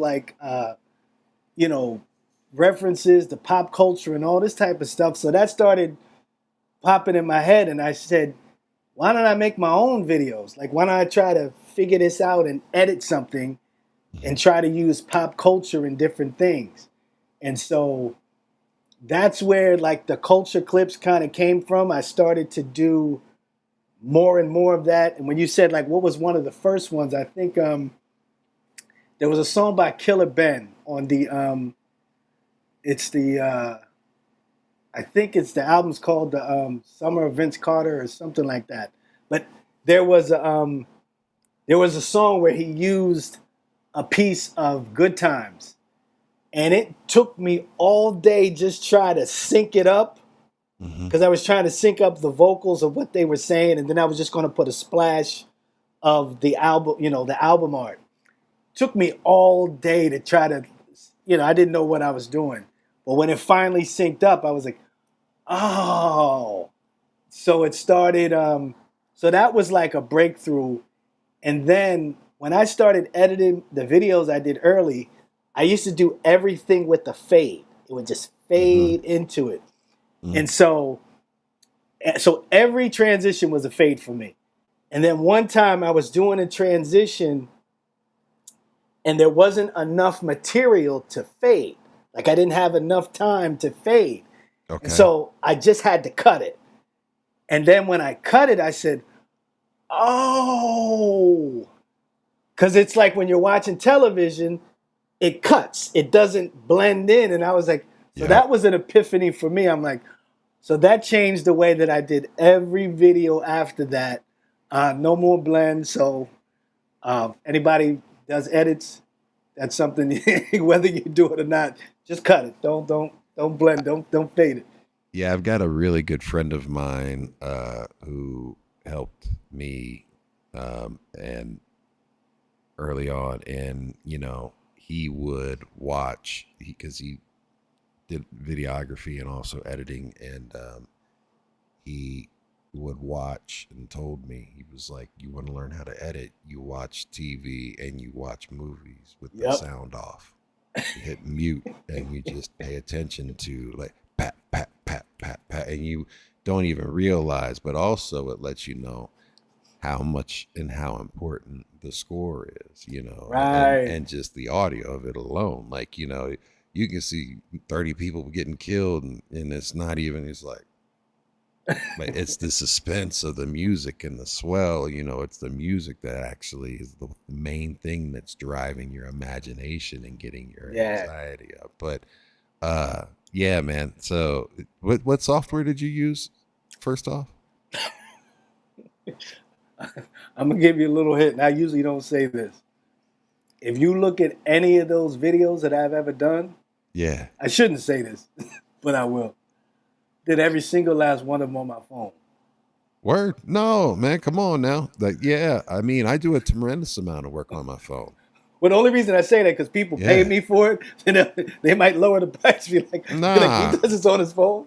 Because you have to pay for those apps and you have to pay for everything that you do. And there's like, but you're not just paying for it. Doesn't matter what. Are you happy with the end result? Oh, You're absolutely. paying me for the end result. Yeah, there you go. Like, yeah, that's what you're paying for. All right. Yeah. So you're not, don't worry about it. It ain't none of your business, sweetheart. You know, whatever I'm doing. Like, just, yeah, man, for real. Like, cause there's times that, you know, I'm like at the doctor's office rushing to get graphics done. It's like, I'm doing this on my phone right now. And it's the beauty of the age that we're living in. If anything, with this messed up world that we have, we at least have mobile technology that works for us, right? You know? So yeah, man, there's no shame in that for sure. Nah, nah, man, like, so there's an interesting stretch in your public story where between the 2000s performance years and a version of you people know now as an editor and an interviewer and host and historian, fill in that missing chapter for me, you know. Like, what were you doing? And you don't have to necessarily get into that and go into that, but like, what changed in your relationship with making music and what eventually pulled you back into publicity again? So just to wrap up the Princess Superstar thing, that album had it ran its course. She was going to work on another album, and I saw the heights that we were at with this big hit, and now I'm supposed to do this solo thing or whatever. Like, hey, it's 7, and you know, after being on television shows and on planes and buses, I'm like, I don't know if I want to go back to being in a van or a car driving around, you know. And so I kind of went into the workforce, and you know, we were talking offline, but I kind of worked my way up in the legal pharmaceutical arena. Make that part. Yeah, the legal, and I worked Big Pharma. Big Pharma. I worked my way up to being a project manager for clinical trials. So if you ever part of a clinical trial, and I was the guy, they would send the stuff to my company, they'd send the drugs, and we'd have to order these bottles, and you're going to put 10 of these pills in this bottle, then we got to get the text to put these labels on it, and you know, but I was the liaison between my company, the company sending them, then we had to figure out how to ship them, or we're storing them bulk. But it's very lucrative, you know, business. There's a lot of ailments out there that, you know, they're trying to cure people from, or you know. So I basically did that up until about 2019, and then I kind of abruptly just some people are probably still mad at me because it was very abrupt, but I abruptly left that world, and deuces. Yeah, it was super deuces. I feel you, man. That corporate life. I ain't going back. I can't go back. I'm like, I can't physically do it. So there's no help. But you know what, I'm glad you asked this question, because part of what happened was from that time of Princess Superstar until like then, it didn't dawn on me until I started doing the culture clips. You know, I still bought hip hop records. I attended shows, jams. Me and my friends still talked about it, and I read magazines or whatever online or downloaded stuff. But I missed that creativity, that creative element. And I guess you could feel it in your soul, but I didn't know it. Yes. And I guess like it's so weird when people talk to me and they're like, yo, you do 2 podcasts. You're making music. You're you're hosting shows out here. You're on in C-Doc again. Ghost Boogie's got his show. I'm like, I think this is all this stuff that was in me for that time. And it's like, hey, we're out. We got to get out. So, yeah. And that's kind of like how I feel too about it as well. That it was that there was a part of me that was like I was always struggling and fighting, and one of the reasons why I was always so discontent, even though, you know, I was very much passionate and dedicated to my job and was doing well with it, but I was taking it was just too personal, as far as like, I don't ever want to half-ass anything, right? You know, and especially when you get into a position of leadership, you know, I've got people that are basically looking up to me, and, you know, and I don't want to do them wrong, right? Like if they're depending upon me for their livelihood, there's a responsibility there that I take very seriously. You're family to me in a way, you know what I mean? That's how I could never be the cold, ruthless, cold blood. Like, now, if you was an asshole, that was a whole nother thing. You was up out of there. But anyway, I mean, yeah, I feel you. It's the creativity part that you need to. It's missing. Yeah. Yeah, and so thinking about creativity, and I think it's dope what you do with the ULTRAMAG7, you know, and that is built around giving somebody 7 questions they probably have never answered 100 times already. When you sit down to build those 7 for a guest, what are you looking for that tells you this is a question only I would ask this person? Because I personally, it's one of the reasons why I ask you at the beginning, like, what's off topic, because like, it's not even just that you don't want to talk about it, but like, just what's played out, like, you know, what's the thing, just give me a heads up, because it, you know, I feel sometimes obligated with some of the bigger artists when I get them on. It's like, okay, people want to hear me ask this question, but I don't want to ask this question because I've already like seen in all of my research, it's been asked every freaking time, right? So we'll back into it in a different way. And if it comes out, it comes out. But so like, there's so much, there's a thought process, and that's part of being creative and, you know, doing and being, you know, a master at your skill. And I have to commend you about it, because you do such a dope job with it, man. Thank you. I really love it. So that's like that question. I'm genuinely, as one person who's trying to do this like you are, like you're doing it, but like, you know what I'm saying? Like, I would love to know the answer to this question. So, I mean, it's the same thing you're doing. What I do is I go down kind of this rabbit hole, and I watch interviews, read interviews, magazines, listen to music. I think actually in the latest episode that's in the issue that's in the magazine, or if you listen to the audio of the ULTRAMAG7, one of the key things was, and actually, you know, the photo that, you know, you've been promoting, it's me holding a skateboard. And so skateboards, I'm a skateboard nerd. Yeah. So, dude, I found out that DJ 7L. These are dusty.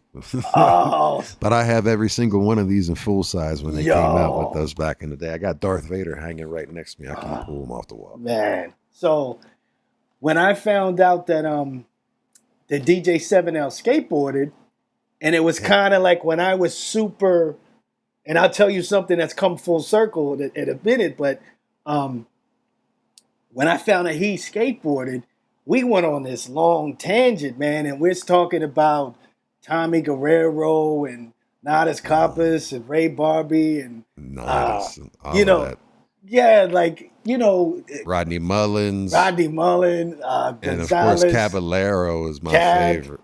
Cab, man. Lance Mountain. You know, I used to, you know, every day I would come home. We were watching The Search for Animal Chin and. Oh, hell yeah. Every day. You know, I was a Pal Peralta guy. I loved all Pal Peralta. You know what's so funny? See, now we'll get on talk about skateboards. Skateboards, right? I was I was an Alva guy. I used to You love liked that. Alva? Oh, Yeah, Alvas were slick. I mean, so- because he was so fly with it too. So my first skateboard was what was it? Alva Chris Miller board. Okay. So that was like my first. I liked the shape, and I had that board, but there was something about the Alva. They had like that spray, that airbrushed type look to them. So I think I had I think I had that. Then I had a Jim Murphy board, but I really liked the Alva team. So I They were used dope. to. They just looked like They They were the OGs, really. yeah, and then like the dudes would have like the dreadlocks and all type. They just looked like an ominous team. Like it was kind of like they were ominous, and then like the Powell team was more like Corporate clean in cut. a way. Yeah, but it was 'Cause they- but it was still dope. It's still dope. Yeah. Because Stacy, that was with Stacy. Stacy and Albert, it was like that's the dichotomy between the two. Yeah.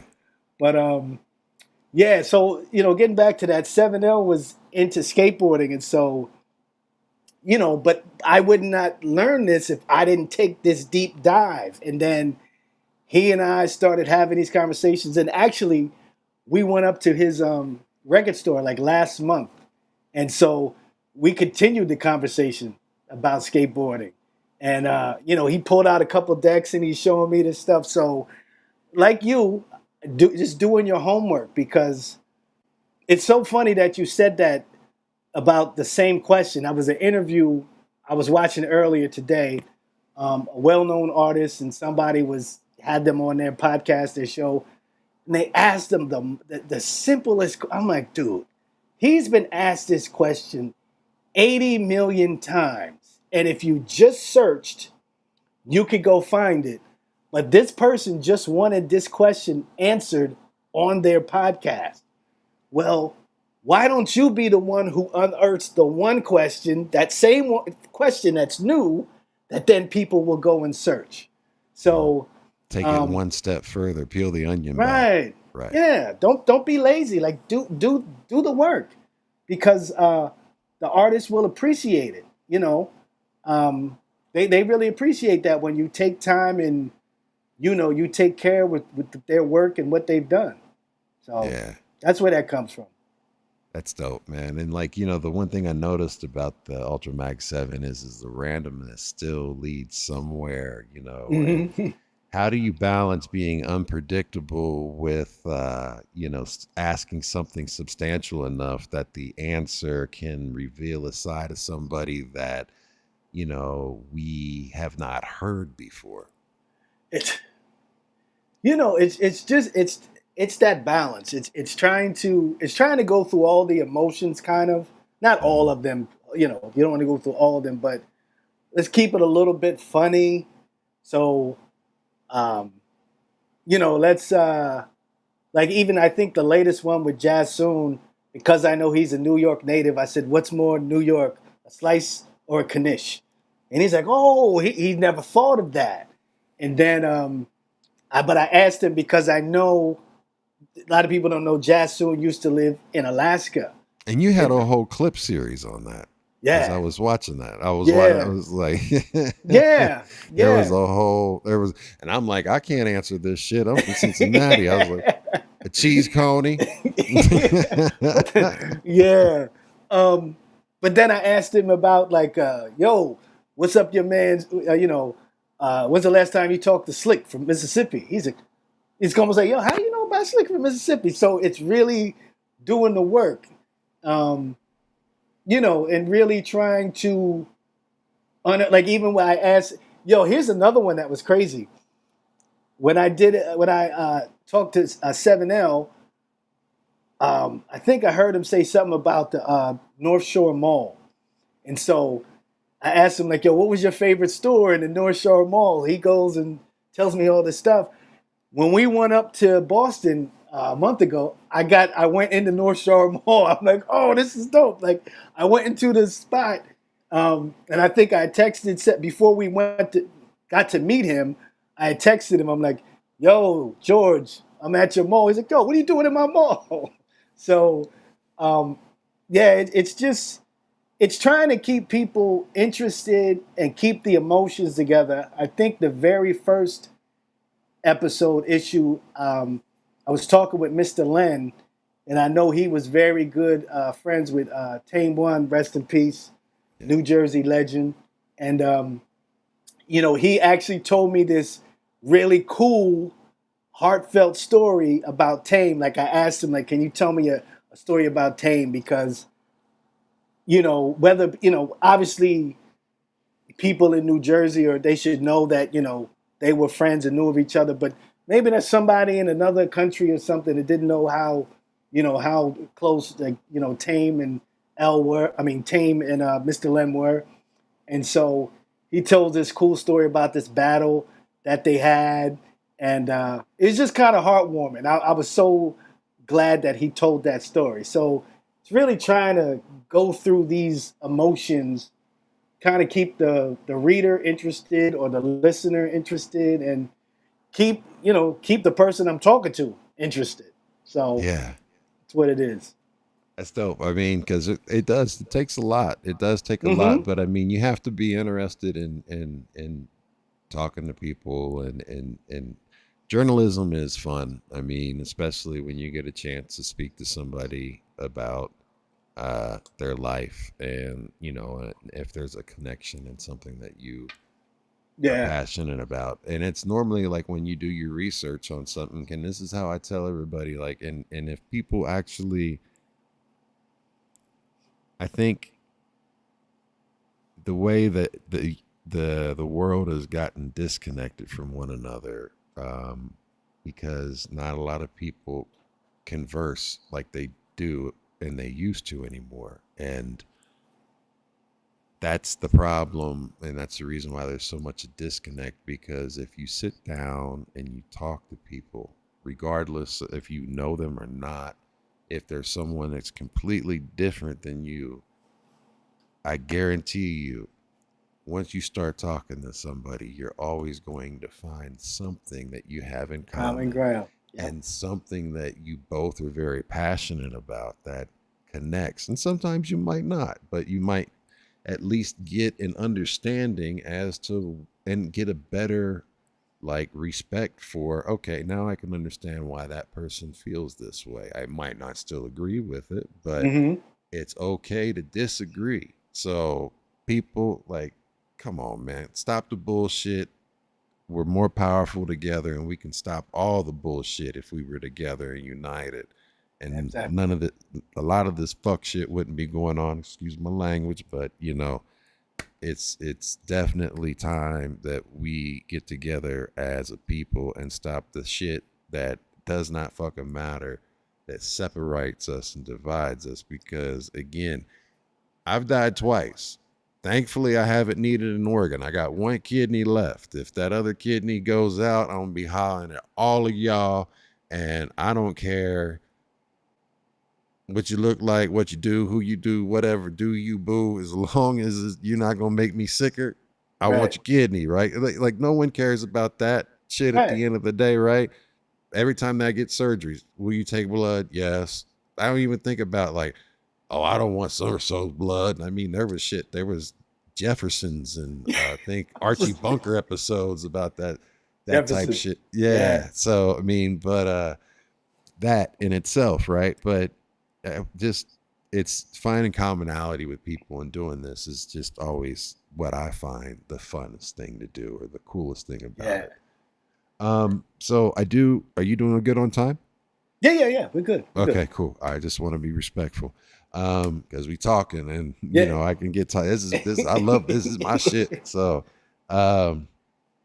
so the thing that I want to ask you, because we've gone on long enough, and I've got to ask this, and you may have been asked this a couple of times, but I want to know, this is a personal, I'm being stingy at this point, like we just talked about before, but take me back to your first real interaction with Chuck D, before Carry On, before C-Doc again, before you became part of the larger working circle.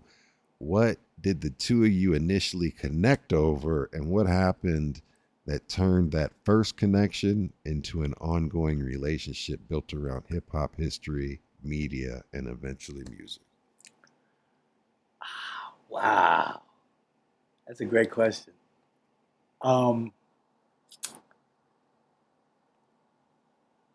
I think once I got on It's C-Doc again, and I think Chuck came on the show, and I was so surprised. He said, "Hey, what's up, Ultra?" And I'm like, "This guy knows who I am." Like, he said my name, and I'm like, but after the show, we do a little bit of talking behind the scenes, and there was a video, like a culture clip that I did of Rebel Without a Pause, and it kind of went viral, and he was like, "Ultra, you did that?" I was like, "Yeah." He's like, he's kind of like giving me the thumbs up, and I'm like, Yeah. I mean, that's all you want is like you do something in reverence to your these gods, and they're like, I gave you the offering, and he didn't smite me. He said, "I love it," and I was like, wow. And so that was the very kind of first one, and then that led to when we did the Enemy Radio. Well, they did the Enemy Radio album. Dope ass track, by the way. And Thank you, sir. And you held your like you did it. You did that damn thing. You were on a song with Chuck D, and you did it. I was like, yeah, like get Bro, that. after not rhyming for 20 years, that was. Were you a little tight in here? Were you tight when you were right? Were you tight? Did you have some pressure? No, you know what it was? I don't know if I could just tell you this story real quick of how that all happened. So, after I get on the It's C-Doc Again show, C-Doc, Jennifer, they welcome me, Flatline, I'm on the show. Oh, beautiful people. Yeah, great people. So they welcomed me on the show, and so C-Doc was like, we had Prince of Superstar on the show a couple times, and he knew of my background and me talking of making music and all this type of stuff. So he was like, "I'm working on an album. I want you to rhyme on. I want you to do a song with me and Flatline." So I'm like, "Yo, bro, I haven't written rhymes in 20 years. I'm fat. I got no breath control. Like, what do you want me to do?" But because he had me on the show, and I, just to thank him, I said, "All right, I'll do the song." So I did the song. It's me, him, and Flatline. Cool. He liked the rhyme. Cool. Thank you. I'll maybe a couple weeks later, he's like, "Yo, how long is it gonna take you to give me like another verse?" I'm like, "Bro, I'm fat. I'm overweight. I got no breath control." He's like, "It's a song with Chuck D. Do you need it tomorrow? Like, when do you need this?" So I'm like, "Wait, what?" He's like, "Yeah, Chuck's working on this album. Do you want to?" I'm like, it's like exactly. Opportunity knocked, and and so it was really when I heard the track, I felt the track, and I'm like, "Bro, you only got this much time. Like, it's like 8 bars or whatever." And I said, "It's Chuck." I said, "Just make it easy. Make it a song. Like, try to be creative with what you're saying and keeping to the, whatever you're going to do. But listen, bro, I'm not Pharoah Monch. I'm not Busta Rhymes. I'm not Eminem. So I just do what I got to do, say what you say, and, just get out of there." And so, I think I held my own too. And it's song with one of my idols, and I'm like, okay, I could add that to the resume.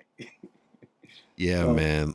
Yeah, I could only imagine, what it would be like. And he's a dream interview of mine. And basically, I've said it on many a podcast that, there's a couple of people, MCs that really awoke in me and made me start to think independently for myself instead of the curriculum and drinking the Kool-Aid and you know, KRS-One, Chuck D, Rakim, you know, and basically a whole conscious movement that opened my eyes up, and I was listening to, and it was just like, and you know, I'd go to the library and read because I loved reading.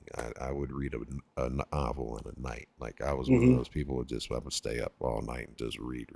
And yeah, man, and that, you know, just was something that it's fucking Chuck D. You know what I mean? And he's such a knowledgeable, down to earth, humble, but yet like, like it's just fucking Chuck D. Like it just said, you know, there's nothing else. You just say Chuck D, and people like everybody Voice knows. of God. Yeah, it's like yes, right. So, like yeah. So shout out to Chuck D. That had to be it. So how did you and CDOT get connected, and like how did all of that work out? So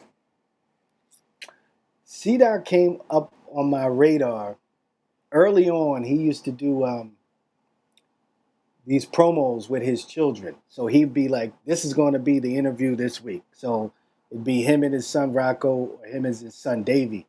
And so I saw one, and it was actually somebody you just interviewed. It was for Chill Rob G. Shout out to Chill Rob G. Super dope interview. Check that one out.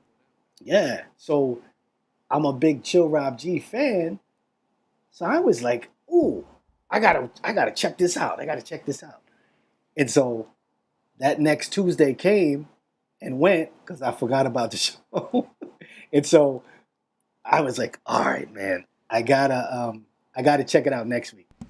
So then the next week, I watched the show, but I was there at the beginning, and I'm, you know, typing. At the time, it was C-Doc, Jennifer, and there's a guy, So Chuckified. So I'd be like, yo, what's up, C-Doc? Yo, what's up, Jennifer? What's up, Chuck? And so I would just hit them up in the beginning of the show, week after week. And right when the show started, I wasn't trying to be seen. I just wanted them to know I was a fan. I was watching them. Paying respects. Exactly. Yeah. And so did that enough, and then they started to see me. And I think Large Professor was going to be on the show. And so they must have sent like a blast. And the message came to me. So I was, in my mind, I was thinking it was just coming to me. It wasn't a blast. I realized it was a blast. And then I was like, oh yeah, C-Doc, this is great, man. Yo, I'll be there. And the person responded, said, this isn't C-Doc. I'm like, well, who the heck is this? He's like, it's Jennifer. And so watching the show, I knew it Jennifer and her K-Day stuff. So I was like, oh, Jennifer K-Day. So we're like typing back and forth. She's like, yo, here's my number. Call me. And so, you know, or she called me or whatever it was. I think I talked to her like one night. I think it was so late that I just fell asleep on her because she was telling me all these great LA K-Day hip hop stories. And I love that stuff. And so, so me and Jennifer kind of became friends first. We became real tight. And then just still watching the show. And then they learned about, you know, at the time, People's Distinctive Travels, the podcast. And then Jennifer hit me up and was like, you want to come on and promote the podcast?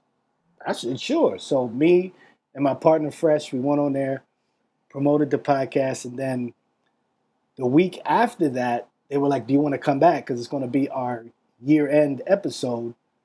Do you want to come on and tell us, you know, what's your favorite of the year, whatever? Came back. So we're on 2 weeks in a row. And then it was like maybe a month of shows. And after a while, I think the guy, So Chuckified, was leaving. So they were like, yo, you want to sit in for him? I sat in 1 week. Oh, come back next week. Sat in another week. Come back next week. Sat another week. Hey, you just want to be on the show? And I was like, yeah, I want to be on the show. Of course I want to be on the show. So I think our first me and Fresh's appearance as People's Distinctive Travels might have been like 68 or 60 something, but now we're up to episode 252 tomorrow. So, Nice. So I think I've only missed like maybe 1 or 2 episodes in that span of time. So, That's dope. yeah, so great show. Shout out to Jennifer, C-Doc, and occasionally Flatline, my nemesis. Nah, that's my homeboy. That's my homeboy. Yeah. Nah. No, I get the whole on screen, like you gotta do all that, man. But Yeah. yes, That's my shout guy. out. You guys definitely check it out. It's on Channel Zero, Public Enemy's channel, and it's every Tuesday at 7 p.m. Mountain my time. So that's 9 p.m. Eastern, 8 p.m. Central, 7 p.m. Mountain, 6 to be more Pacific. Yes, check that out. And then, what's interesting is that, C-Doc occupies an interesting place in your story because your work besides him on C-Doc again, and then he produced Carry On with you and Chuck D. What does C-Doc understand about you creatively that somebody who only knows you as an interviewer or culture clips creator might miss, and how does your relationship change when you move from talking together on camera to actually making music together? It's kind of seamless. Yeah. But I think what he knows that somebody might not know. I mean, I guess they would know if they watched the show, but just my history or knowledge of hip hop, like, after the show goes off, we still talk. Like, we'll be talking like another hour after the show, and then during the week I'll call up C-Doc, or he'll call me up. Yo, Ultra, what do you think about this? Or, yo, we got a new person that we want on the show, or, he sends you a batch of beats or something. But I just think I think he just trusts me. He knows that I know what I know, and I trust him because I know that he knows what he knows, and it's a good relationship. I think there's a lot of trust. Like, if he puts something in my hands, I think he knows that I can do it. Yeah. And so there's this trust and camaraderie, and the one thing about C-Doc, and I always try to get him out of this, is he's very modest. And I try to tell him sometimes, and I'm like, he's a humble cat. I'm like, bro, you just did a song with album with John Densmore. Are you crazy? Come on now. I'm like, let me tell you, there was one episode, I think we were trying to get John Densmore on. We still haven't had him on. But the first time we were having him on, and then he had to cancel. And C-Doc was like, he called me up. He was like, well, Ultra, what are we going to do for this episode? I'm like, what do you mean? I'm like, you're going to talk about the album. I said, you're going to tell him this dope. I said, and we had our homeboy Head Snack, who actually does the theme song for the ULTRAMAG7. Yeah. I said, Head Snack loves this album. Let's get Head Snack on the show. He can ask you every question that he wanted to know, and you're going to tell us. And he's like, Ultra, that's a great idea. I said, yeah, I know. Let's do it. Hell yeah. Yeah. So, like I said, I think it's just trust, and it's this, you get into a group with people and you toss ideas around because it's something you may not have thought of. Yeah. Or, and we do that all the time. Me, Flatline, Jennifer, C-Doc, tossing stuff back and forth to each other. Like, should we do this? Do we don't do this? We should get this person this. So, with C-Doc, I said he just given me a lot of opportunities because he knows that I'll be able to accomplish the task. So I said with him and I, it's a lot of trust, between us two. That's dope. And with all of you guys on screen, it's like having a hip hop Wikipedia right there. Like, you guys, there's y'all fill in each other. Like, you might have gaps, but I guarantee you, if you have a gap, the other one has something or has a story or can connective tissue. So I mean, it's dope, man. And speaking of Jasoon, first entered the perspective as somebody sitting across from you being interviewed, and you're making music with him now. What have you learned about him making music with him, and that you could never have learned from interviewing him? How really funky and technical he is. Yeah. Like how funky, technical, and dirty he is. And to speak, he's just and just how much of a creative he is, and he's willing to just try something. Like, let's try this. If it don't work, it don't work. But no fear of failure. No fear of failure, but he has a lot of ideas. And the trust that even with me, kind of like same thing with C-Doc is, after we did this Chillin with Ultra song and I seen the response of what people like, oh, the trust is there. I'm like, bro, I'll send you the track. Do whatever you got to do with it. I trust you. Like, and listen, I'm a Virgo. I'm a perfectionist. I'm like, I got that trust with him. Do what you want to do, bro. I trust you. I trust you. That's dope. Yeah. So, he's a super creative dude, man. Super creative. That's dope. Yeah, man. Salute. And I'm looking really forward to hearing what else you guys come up with, because the track is dope, and we'll play that on the outro again as well for you folks that missed the beginning. But now with you and Kotta Ranks, you built the perspective around two different instincts, and he's reading, and I think this is a dope concept too. I mean, he's reading records, energy, the room as a DJ, while you're listening for stories and follow-ups as an interviewer. Take me behind the scenes of that partnership, and where have the two of you guys agreed or disagreed about it? A guest, an interview, or the pacing of the night, or the direction of the show, and what did one of those disagreements ultimately make better out of each, like draw the better out of each of you?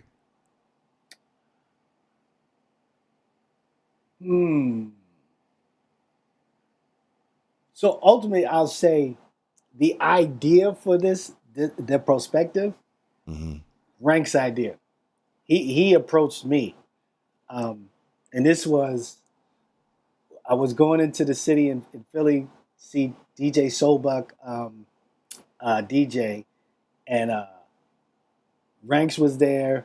I didn't know Ranks. He came up to me, and he was like, "Yo, I'm God." I was like, "Yo, what's up?" He's like, "I follow your page." I'm like, "Yo, dope." And then he hit me up, like maybe a couple weeks after, and he had this.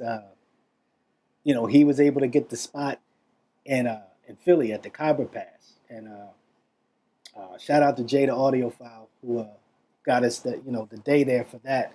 So he basically said, "Yo, I'll DJ and you interview people," and I think so one of the things, actually now it's coming to fruition. One of the things I said to him earlier, I said to him after that was, we should record it and make it a podcast.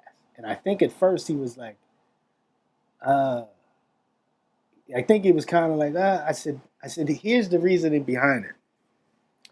If somebody comes to the Prospective, they really enjoyed themselves, they could either tell the person everything verbatim what happened, or they could just press play on this podcast, and then, because we recorded the conversation and we presented it to him. So, and I told him, I said, this is also free promotion. I said, this is free promotion. So I don't think it wasn't a disagreement, but I think it was just a different way of thinking. And he was focused on one aspect of it, right. and you were like, I got this whole angle, like you got this, and I love this, but you're like, this goes hand in hand with, right. You know what I mean? Yeah. Yeah, and I think that was just him having to think like, oh, and I'm like, I just came from doing, People's Distinctive Travels, so yeah, we could we can do this and make it a podcast, and then it extends the life of what we're doing. And I think when he finally, and then now I think he's seeing like, there's downloads all across the world, and people are like, anticipating episodes and who's going to be next. So I'm like, and you're changing venues and you're moving around now, correct? So, man, you're good, man. You're good. So, thank you. I humbly thank you for that. That means a lot. So, what I told the guys, so the Perspective is a 3-man. Pause. But it's me. It's me, Kotta Ranks, and my man BUG. And gotcha. So what I kind of thought I said is, if we do the Perspective, at the Khyber Pass, maybe it's say if we start up the new year, let's say maybe February, March. So March, April, May, we do it there at the Khyber Pass. But then summertime, we've been invited this summer to a lot of different festivals. So, we got kind of in cahoots with the brand Jetty. It's a national brand. So they had a festival, Hop Sauce Festival. Shout out to my Yeti. Yeah, there you go. So we went to the Hop Sauce Festival that they had down at Jersey Shore. And so then we a couple weeks ago, we went to last week, Jersey Fresh Jam. So this kind of summer, we kind of been on the road. And I was just saying to the guys, I said, we kind of stay in the winter, to the spring, and then in the summertime, get on the road.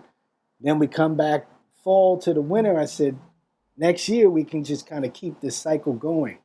Yeah. So, and it helps spread the word, because people,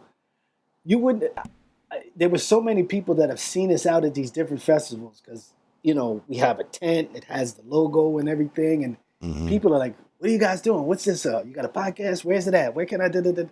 They ask us so many questions, so it's bringing visibility to what we do, and it's been real cool to see this summer. So, yeah.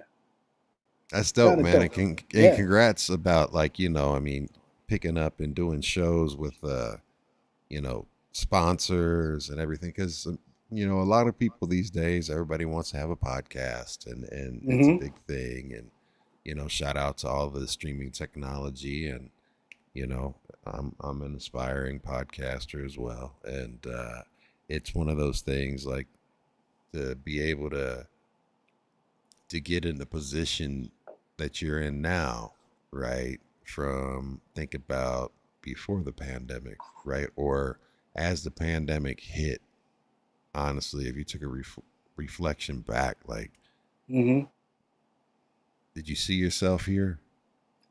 No, absolutely not. Did you have like, I'm going to do this, I'm going to be here attitude? Okay. I will say this. Okay. There was a little bit of forethought, and but it was more. Let me put it this way: I have a friend. He passed away. Shout out, rest in peace. My friend Gerald Perry. We called him Caddy. My condolences. So, rest in peace. We both lived alone during like the pandemic, so I would call him every week. Like in the beginning, when we didn't know what was going on, I call him on Friday. We made it through another week. We made it. So we would call each other, and then I would make these videos. He would see them. He would take a nap during the day. I made 2 more, and I didn't see the last one, what's going on. So But as I started the consistency with the videos, he would be like, yo, somebody's gonna want an ULTRAMAG7 video. And he was like, yo, you could charge for I already knew some of this, but there was this talk of it, but this was hope. And this wasn't there wasn't really a whole vehicle or anything behind it. But if he was still living, if he knew that I did a song with Chuck D off of that, bro, he would lose his mind. So he's somewhere looking like, dude, you started doing these videos and now you did a song with Chuck D. Like, this is crazy. So, but the Chuck D thing, I never saw that coming, bro. I never saw that coming. I didn't see me rapping coming again like that. You didn't think it, you thought it was just I was retired. I didn't. Yeah. After the Prince of Superstar, I was cool, man. I did it at a very high level, and I was content. I was so content. But I mean, you did it though. I mean, and you're doing it. Yeah. I mean, it's got to feel good, man, and salute to you, because I mean, I know there's a lot of perseverance, there's a lot of drive, there's a lot of, intentional energy that it just takes a lot. There's a lot to everything that people don't even really realize that until you get into it. There's so much minutia, and you being a project manager formerly, you're an order of operations and SOP type of guy, and I had to do it, and I have SOPs out the ass. Just pause for the just doing all of this stuff, and you get to thinking about like, all right, we did this, yeah. So yeah, it's there's a lot to it, but you're doing it, man, and like, salute to you, man. I want to know, fixing something here now. Think about all the people that you've interviewed across all the different, people's distinctive travels, the perspective, ULTRAMAG7, it's C-Doc again. What is the one answer somebody gave you that genuinely stopped you in the moment because you knew you had just heard a story that might otherwise have disappeared? Oh, Because you've got to talk this. I mean, I ain't gonna lie, I'm jealous. I ain't hating, but I'm jealous. I'm like, damn, like,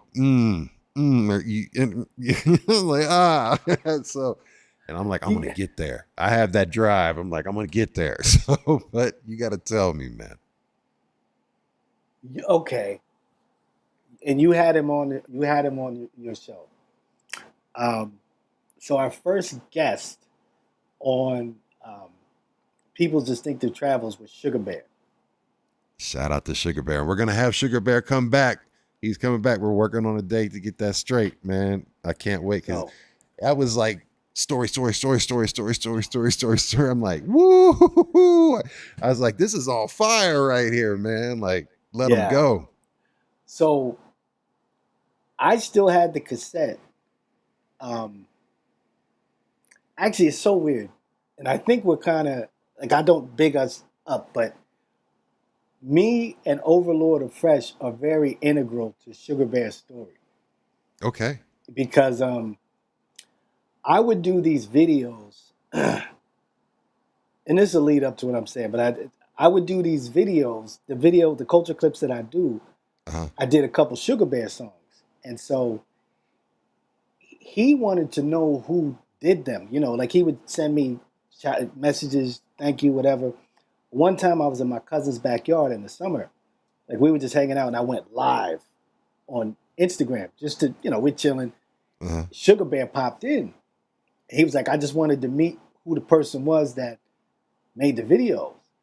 And so he started telling me all these stories that I didn't know about his history. I was just a fan of Don't Scandalize Mine and Ready to Penetrate.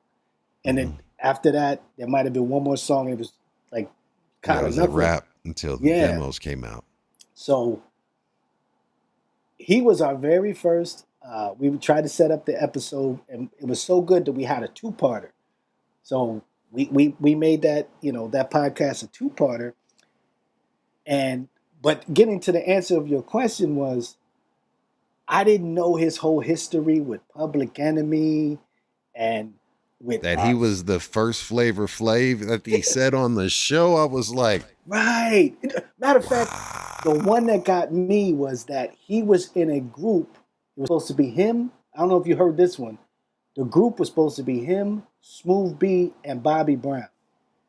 Well, he did say a lot about him being around like New Edition and Bobby Brown, but I don't remember him necessarily saying about the Smooth B part. But when he comes back, when he comes back, ask him about that. So he was like, dude, he's told me stories about MC Serge and this, like he's been. So when he started telling me these stories, it's like the same thing with Jennifer. I'm hearing these stories. So, but I really think his connection to Public Enemy and that type of stuff, when he was telling me, that kind of stopped us in our tracks. Because when we did the podcast, it was outside. It was at Hackensack Brewery. And I'm looking at Fresh across. I'm like, bro, are you hearing this stuff? Right. That's what I was thinking when he was saying this. I was just like, I took a moment to think. I was just like, wow, like this is. He's got a story, man. Yeah. So I think really Sugar Bear was the first one because he was my first. I think, because I wasn't even on at CDOC again then. So this was me doing this, and I was like, wait, what? This is crazy. Yeah. Like, so then it really helped open me up to like the depths of people's stories, and there's more than just the surface, story. Yeah, and mad love to Sugar Bear, man, because if you guys haven't had a chance to check out his album that's put out on Spit Slam, it's the 88 Lost Demo. I can't remember the proper title. Yeah, never lost. Demos. Yeah, and it's great. Like it's great because trust me, you gotta check it out, man. Yes. You gotta check it out. This guy is look up the interviews and look up B-Boys Underground. Look up the interviews. Look them up. Watch them. You're going to be thoroughly entertained because he's got such an electric. Like he's got a intervolt. He's got charismatic. Yeah, super charismatic. He's a talker. What's funny is. And this is part of what I was saying is, after we interviewed him, and then, then I think I was telling Jennifer, like, oh, you should get Sugar Bear on the show. And then, because then I especially learned the connection he had with Chuck. Yeah. But I told him, he said he had his old demos. I said, if you go on to CDOC again, and you tell, if you tell CDOC you have those demos, he's going to put them out.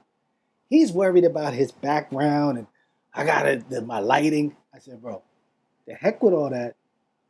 Tell CDOC you got your, the demos.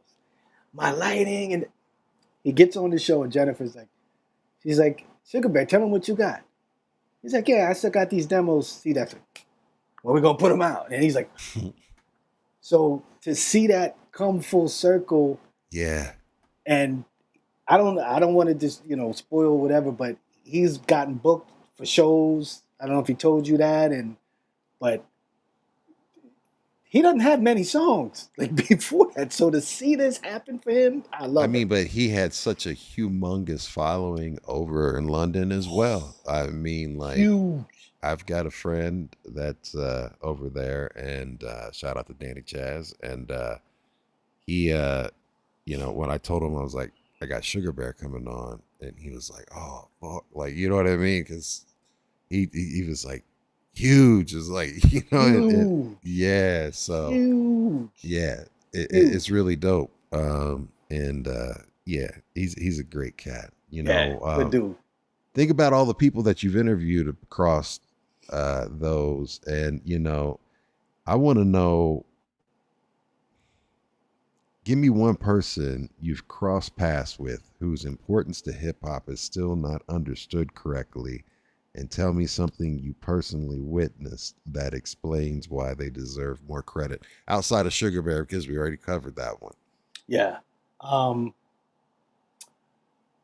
Going back to People's Distinctive Travels, Divine Styler. It's actually the last episode that we did. And that was a great episode because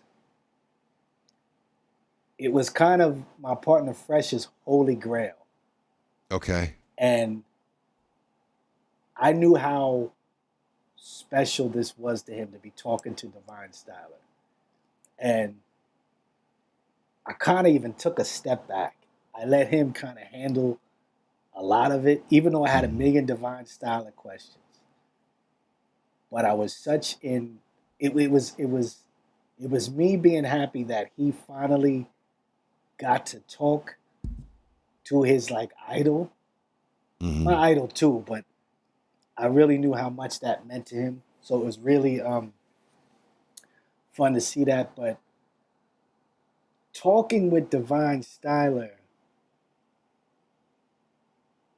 just knowing how innovative that he is, still is, and doesn't, not that, I don't want to say doesn't get the credit,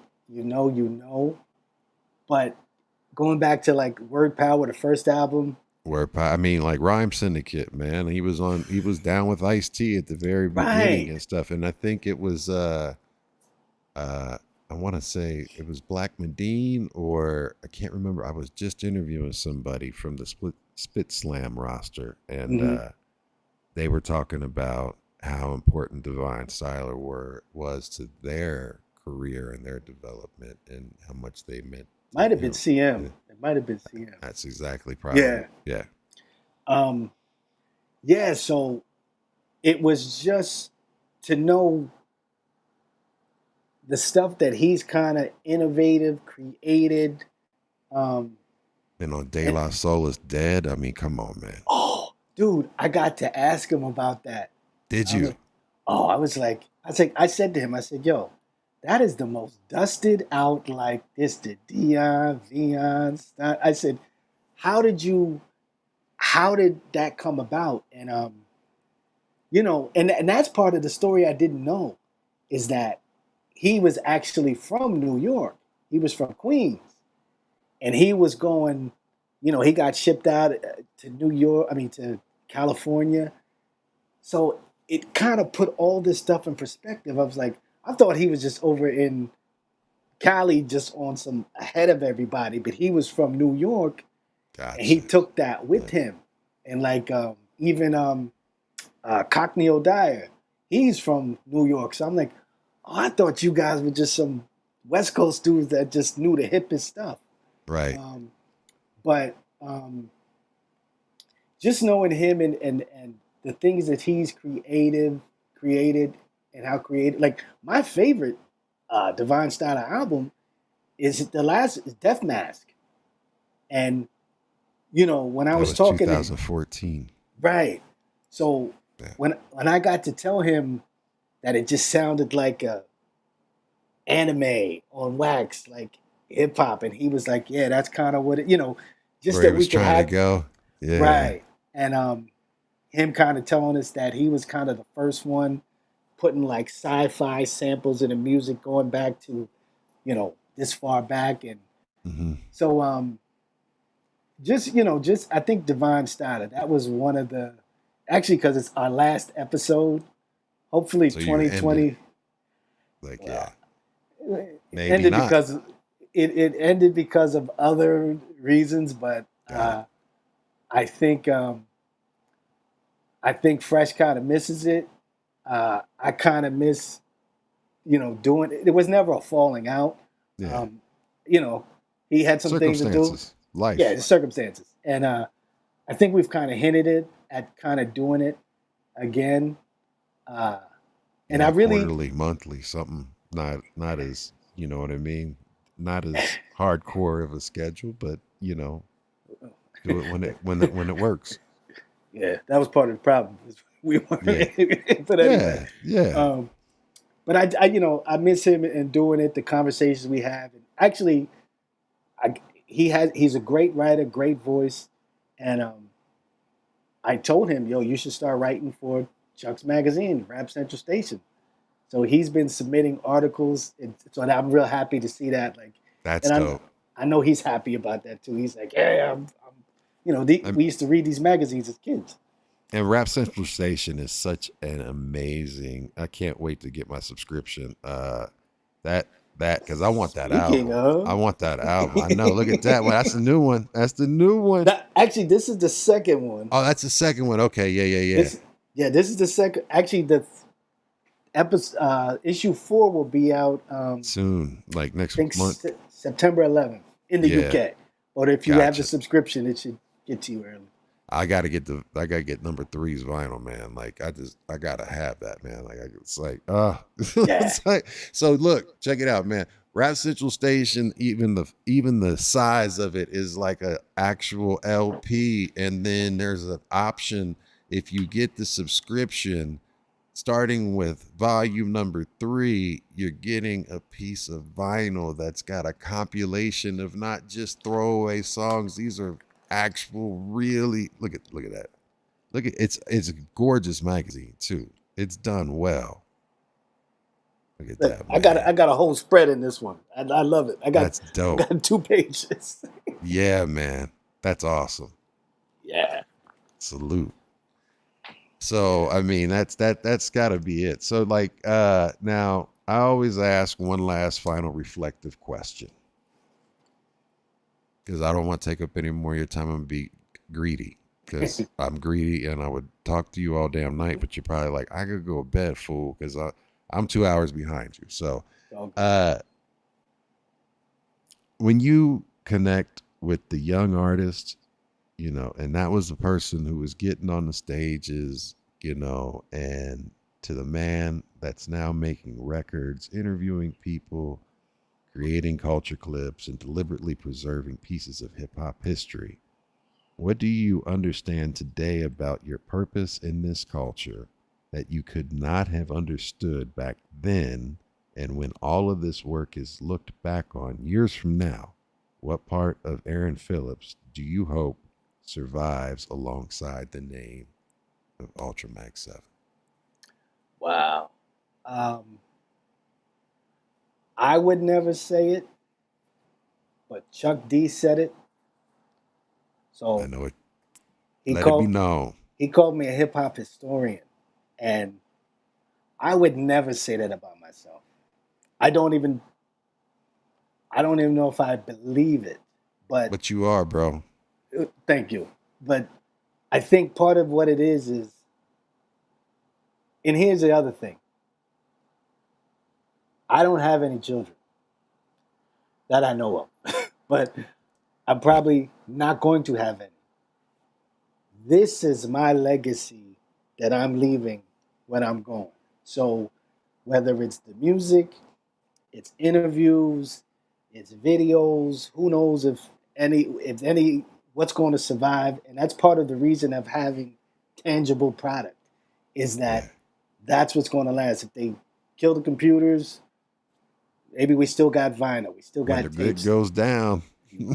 Exactly. So I think part of the thing is Chuck, whether he called me a historian, I kind of took it to task and really trying to talk to people and preserving this culture and asking questions, trying to unearth questions or get things heard that I didn't know, instead of asking the same questions, and to pass on to future generations, people that love this, just being somebody who preserves the culture, because I love it and it should be revered. Like, bro, I told you before, what you're doing. I love this. I couldn't wait to be on here. It's, seriously, man, come on, man. Oh, bro, you see, Do you see the past couple weeks when you were interviewing people? I'm coming in and No, I appreciate that, fam. I mean, like, it's just, it's like what you just said is kind of like a moment, like when Chuck D said something too. Because I mean, honestly, bro, I mean, like, I hold you with high reverence and regards of everything that you guys have done and what you've done personally. It's amazing, bro. Well, here's the questions you've asked me. Nobody asked me. People don't interview me. Like I've had maybe in the past 2 years, maybe 3 interviews, 3 or 4. You know, not that people. I mean, they don't have to knock down my door, but hopefully this was interesting to you, so maybe it'd be interesting to somebody else. But I'm so busy interviewing other people that nobody really asks me questions. So it's kind of fun to tell your story and say things. And, you know, you didn't ask me who are my top 5 favorite rappers, which I love. You know what I mean? So, you know, you ask me questions, I got like, damn, I got to think about this. So kudos to you, brother, for, you know, as we've done this, I think we find these like minds. We find this brethren and sisterin. And like, so me coming across C-Doc, you know, when I saw C-Doc on here, he's like, yo, would you want to be in it? Yeah. And then I watched the whole C-Doc interview. And there was some things. How'd you think that did? Oh, it was great. Because I'm gonna ask you on air shit because this would be off there. But dude, like, did he enjoy the interview? Oh, he loved it. Okay. But I don't think. Because I mean, I was like, man, this is C-Doc. Like, I can't fumble this. Dude, I don't think I've ever heard that Prince story. That he had to drive. Yeah. Like, I loved it. I was like, hey, didn't offer pancakes, man. So, you know, you were getting, you know, I talk to the man regularly, and there's always stuff that I got you. You know, so you unearthed through your questioning things that I didn't even know. So I'm watching it. I'm like, yo, this is interesting. And I'm like, when he asked me, I was hoping he was going to ask me. He's like, yo, he's like, yo, would you want to go on Ghost? I said, yes. I want to go on Ghost Boogie Show. So, wow. So kudos to you, brother. Thank you, man. Yeah, you're doing good work. And that's why I check in, because there's not a lot of people doing this type of work with this integrity, this knowledge, and doing this research. So you're one of the brothers. So, bro, thank you. You're one of us. Wow. We found more people, more in our tribe. So you're one of us.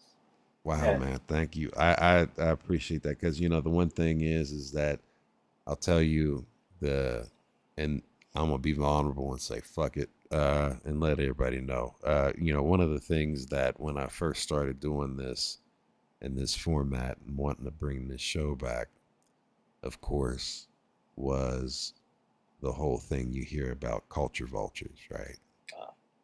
Mm-hmm.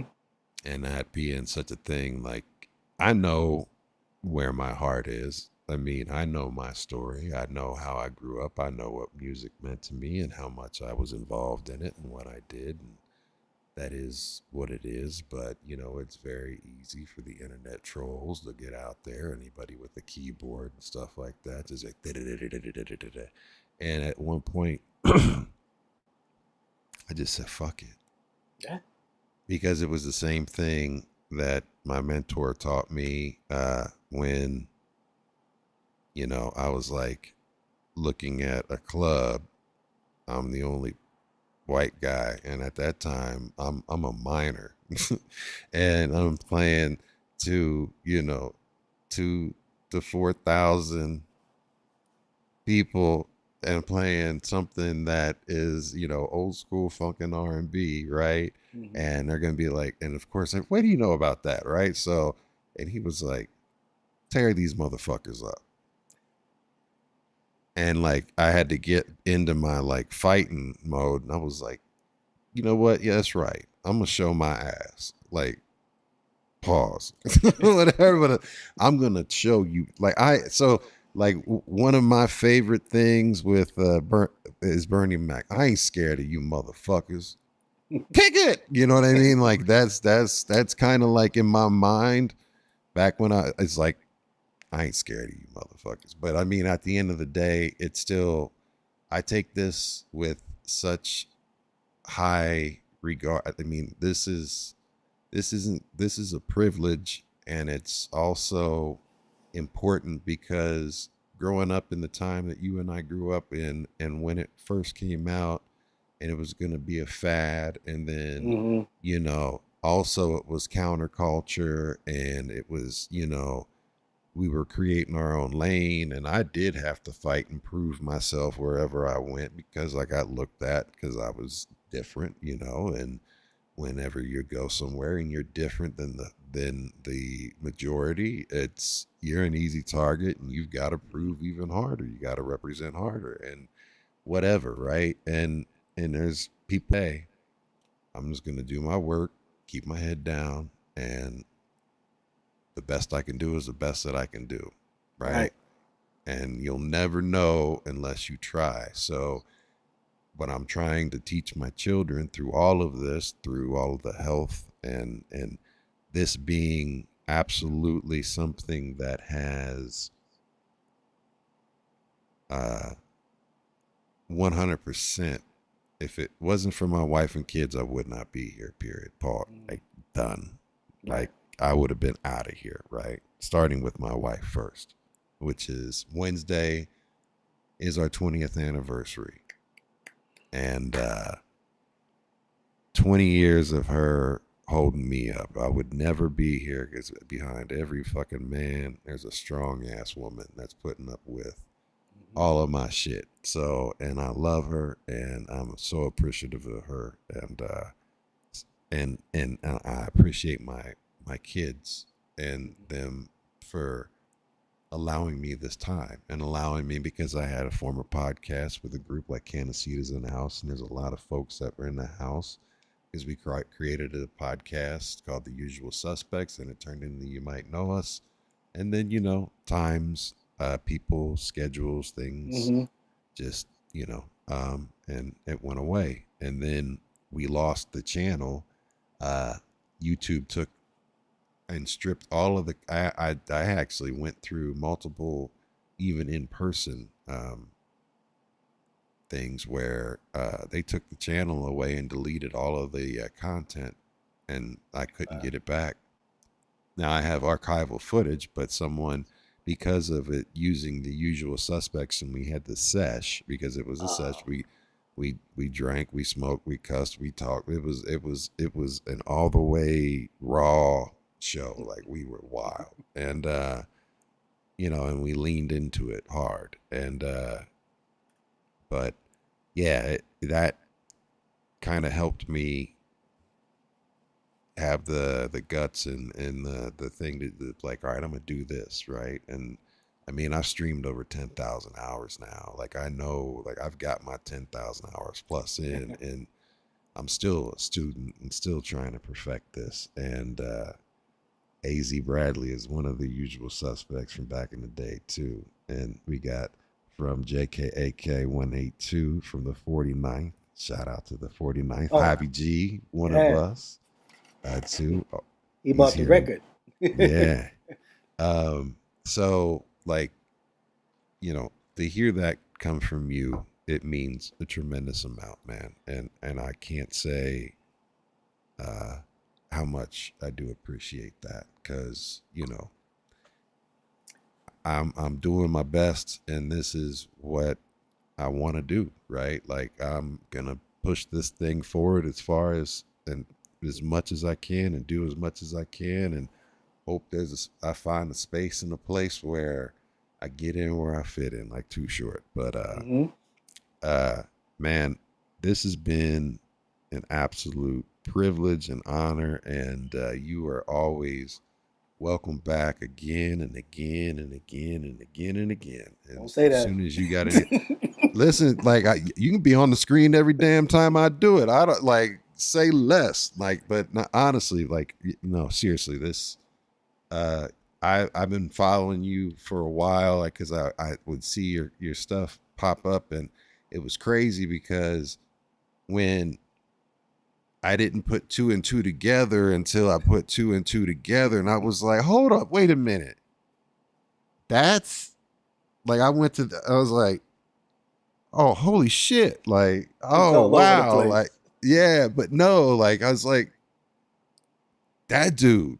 And is this dude, like, what? Like, you know what I mean? Like, yeah. So it was just crazy, you know? And I got to say, thank you to Soul Rack, because Soul Rack, he has right now the #1 college rating. His song "Welcome to America" is #1 on the past week's college top 30 hip hop college radio. I said that all convoluted, but if you are looking for real hip hop, y'all, and hip hop's not real anymore, you're not listening.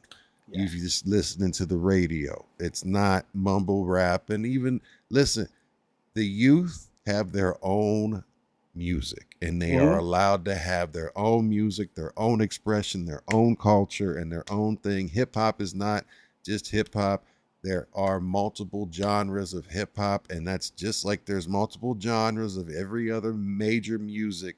There should be listed in hip hop, multiple genres of hip hop in the record store. So you don't have Lil Yachty competing with Chuck D or whatever, vice versa. It's not the same. It's under the same, that comes from the same trunk, but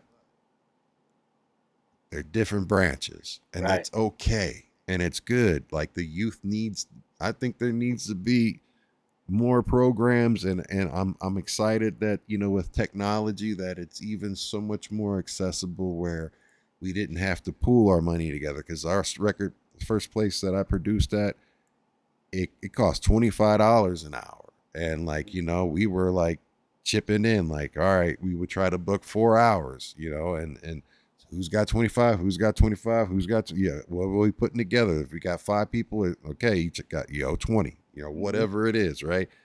And you had to get that shit together, get your ADAT, have all your material, have your shit ready, ain't fucking around and whatever, right? That now phones, I mean, they've got NPCs on phones. I have an NPC on my phone, bro. I can DJ whole parties from my phone. I can hook my phone up to my controller or even my turntables and do parties with my phone if I wanted to. So technology is beautiful in regards to the youth having the accessibility. And if it's something that what hip hop was originally intended for, keeping people and kids off the streets, or at least getting them to channel that negative energy in, okay, you want to battle? Here are some elements for you to be able to battle, right? It was put together that way. Graph writers, B-boys, MCs, you know what I mean? DJs, like it's battle culture. And then of course you got the knowledge component. Okay, yes, you guys worked it out through this and whatever it is, but also let's educate ourselves and uplift, because we're building a community, and this shit's important, and it needs to be documented, and there needs to be more real relevant shit. And like, there's a lot of bullshit content out there that has very much got a very big platform. I'm not going to name any names or anything. Everybody knows, you know, but you know where the real conversations are and where the superficial plastic conversations are. Yeah, absolutely. So I love having this opportunity. Thank you. Do you have anything to say before we get up out of here, family? I'm just going to hock this record one more time. Yes, and I'll go solo screen on it. And what we'll do is, hold on, let me, there we go. Bam, there we go. So you You can buy this. This is an actual record. You can buy this. Go to ULTRAMAG7 on Instagram. DM me. I'll get this shipped out to you. If you're in the U.S., it's $20, shipping included. If you're overseas, you got to put a little bit more on it for the shipping, but these are available. Hit me up if you want one. Go back. Maybe we'll go out with the song again. I don't know what we're going to do. We are going to go out with the song again. So when you hear the song on the outro, this is it right here, and it can be purchased. Physical product. Support the real hip-hop. Support the real hip-hop is absolutely 100% positively the real shit right there, man. So as I always say, this Wednesday, B-Boys will be back, and we'll have my co-host G Fresh back with us. We will have Cy Martial Law appearing again for, I think this is the 4th time I did. And if you guys didn't get a chance to check it out, I did an all Cy Martial impromptu Cy Martial Law mix after the interview. I couldn't sleep that night, and I did I mixed every single song and did mashups, like just impromptu mashups, like of his songs and his entire catalog. It's on B-Boys Underground YouTube page, and also it's collaborated on his page. I think this will be the 4th interview. I spoke to him last in June. At that time, he was releasing 2 children's books and a novel. And now he even had, at that point, he was getting ready to do a signing at Barnes & Noble. So we're going to connect back about that and see how all this is going. Plus, we're going to talk about his new album, which I'm looking forward to. And yeah, man. So this Wednesday, same B-Boy time, same B-Boy channel. It's 9 p.m. Eastern, because I say all the extra letters. And so, yes, it's not Eastern, it's Eastern. In Ohio, that's how we said it. So, can I say something about Cy Martial Law real quick? Yes, please. I just found out he and I live in the same town. And salute. I just met him for the first time last weekend in Trenton at the Jersey Fresh Jam. So we interviewed him for the Prospective Podcast too. So we'll have an interview coming up. But I realized he lives in the same town. I'm like, oh, yo, this is bugged out. So shout out to Cy Martial Law. He's a good dude, man. I'm looking forward to it. I love Cy Martial Law, man. Yeah. So we've got that coming up. So all I'm gonna say is this: keep it positive, keep it pushing, keep persevering, stay in the present, not in the past. Don't let it kick your ass. Just learn from it, right? That's all you can do is learn from it. Grow, be better, wisdom. Then don't trip on the future, because guess what? All that shit that you're worrying about that could happen, may not happen. Or you could be like me. I've died twice. A lot of it's been from worrying and stress. And when I rode the lightning back like Thor, and they said, welcome back, Mr. Boogie, I cared about one thing and one thing only. Where's my wife and kids? And then the second thing was like, wow, I'm so fucking happy to be here right now. And there's nothing like that. It helps you enjoy the present and appreciate the present. So when you get in your head and you have those intrusive thoughts inside my head, now that's a Spit Slam record that you could get into right there. Intrusive Thoughts. I love that record. But check this out, man. Stay in the present. It's called the present for a reason. So all you got to do is just be here. Thank you so much for your time. We are B-Boys Underground. We will see you this next Wednesday. Much love, y'all. Peace. And don't go anywhere, because we're gonna play the song. So yes, damn it, stick around. Here we go.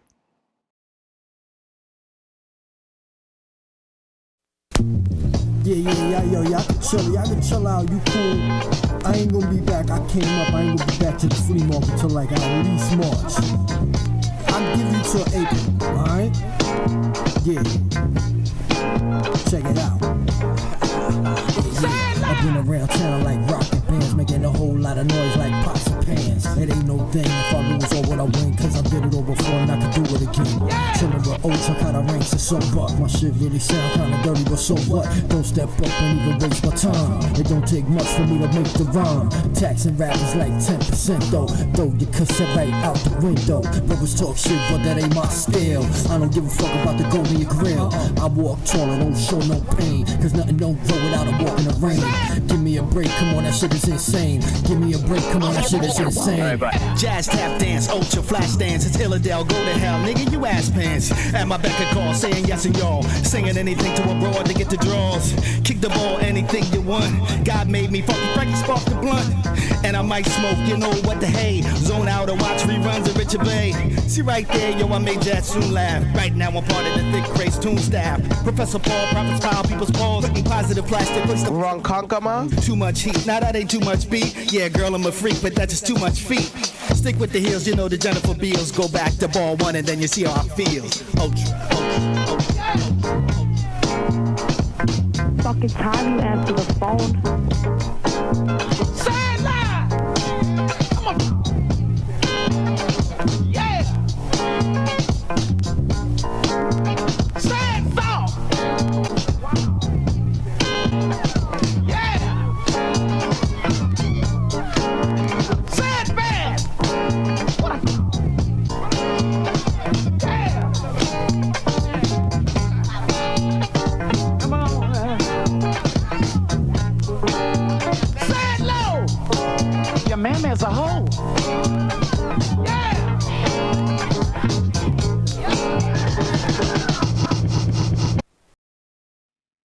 Oh, yeah. Don't think I forgot. From our city to your world, we're City World. Shout out to City World Media Group. Go to cityworldmedia.com. Also, check out Street Noise Magazine. Shout out to Sister Serene. And, of course, my brother Black North. Much love, peace. Rallo, we up out of here. Thanks for watching. Like, subscribe, share, follow. From my city to your world. We are City World.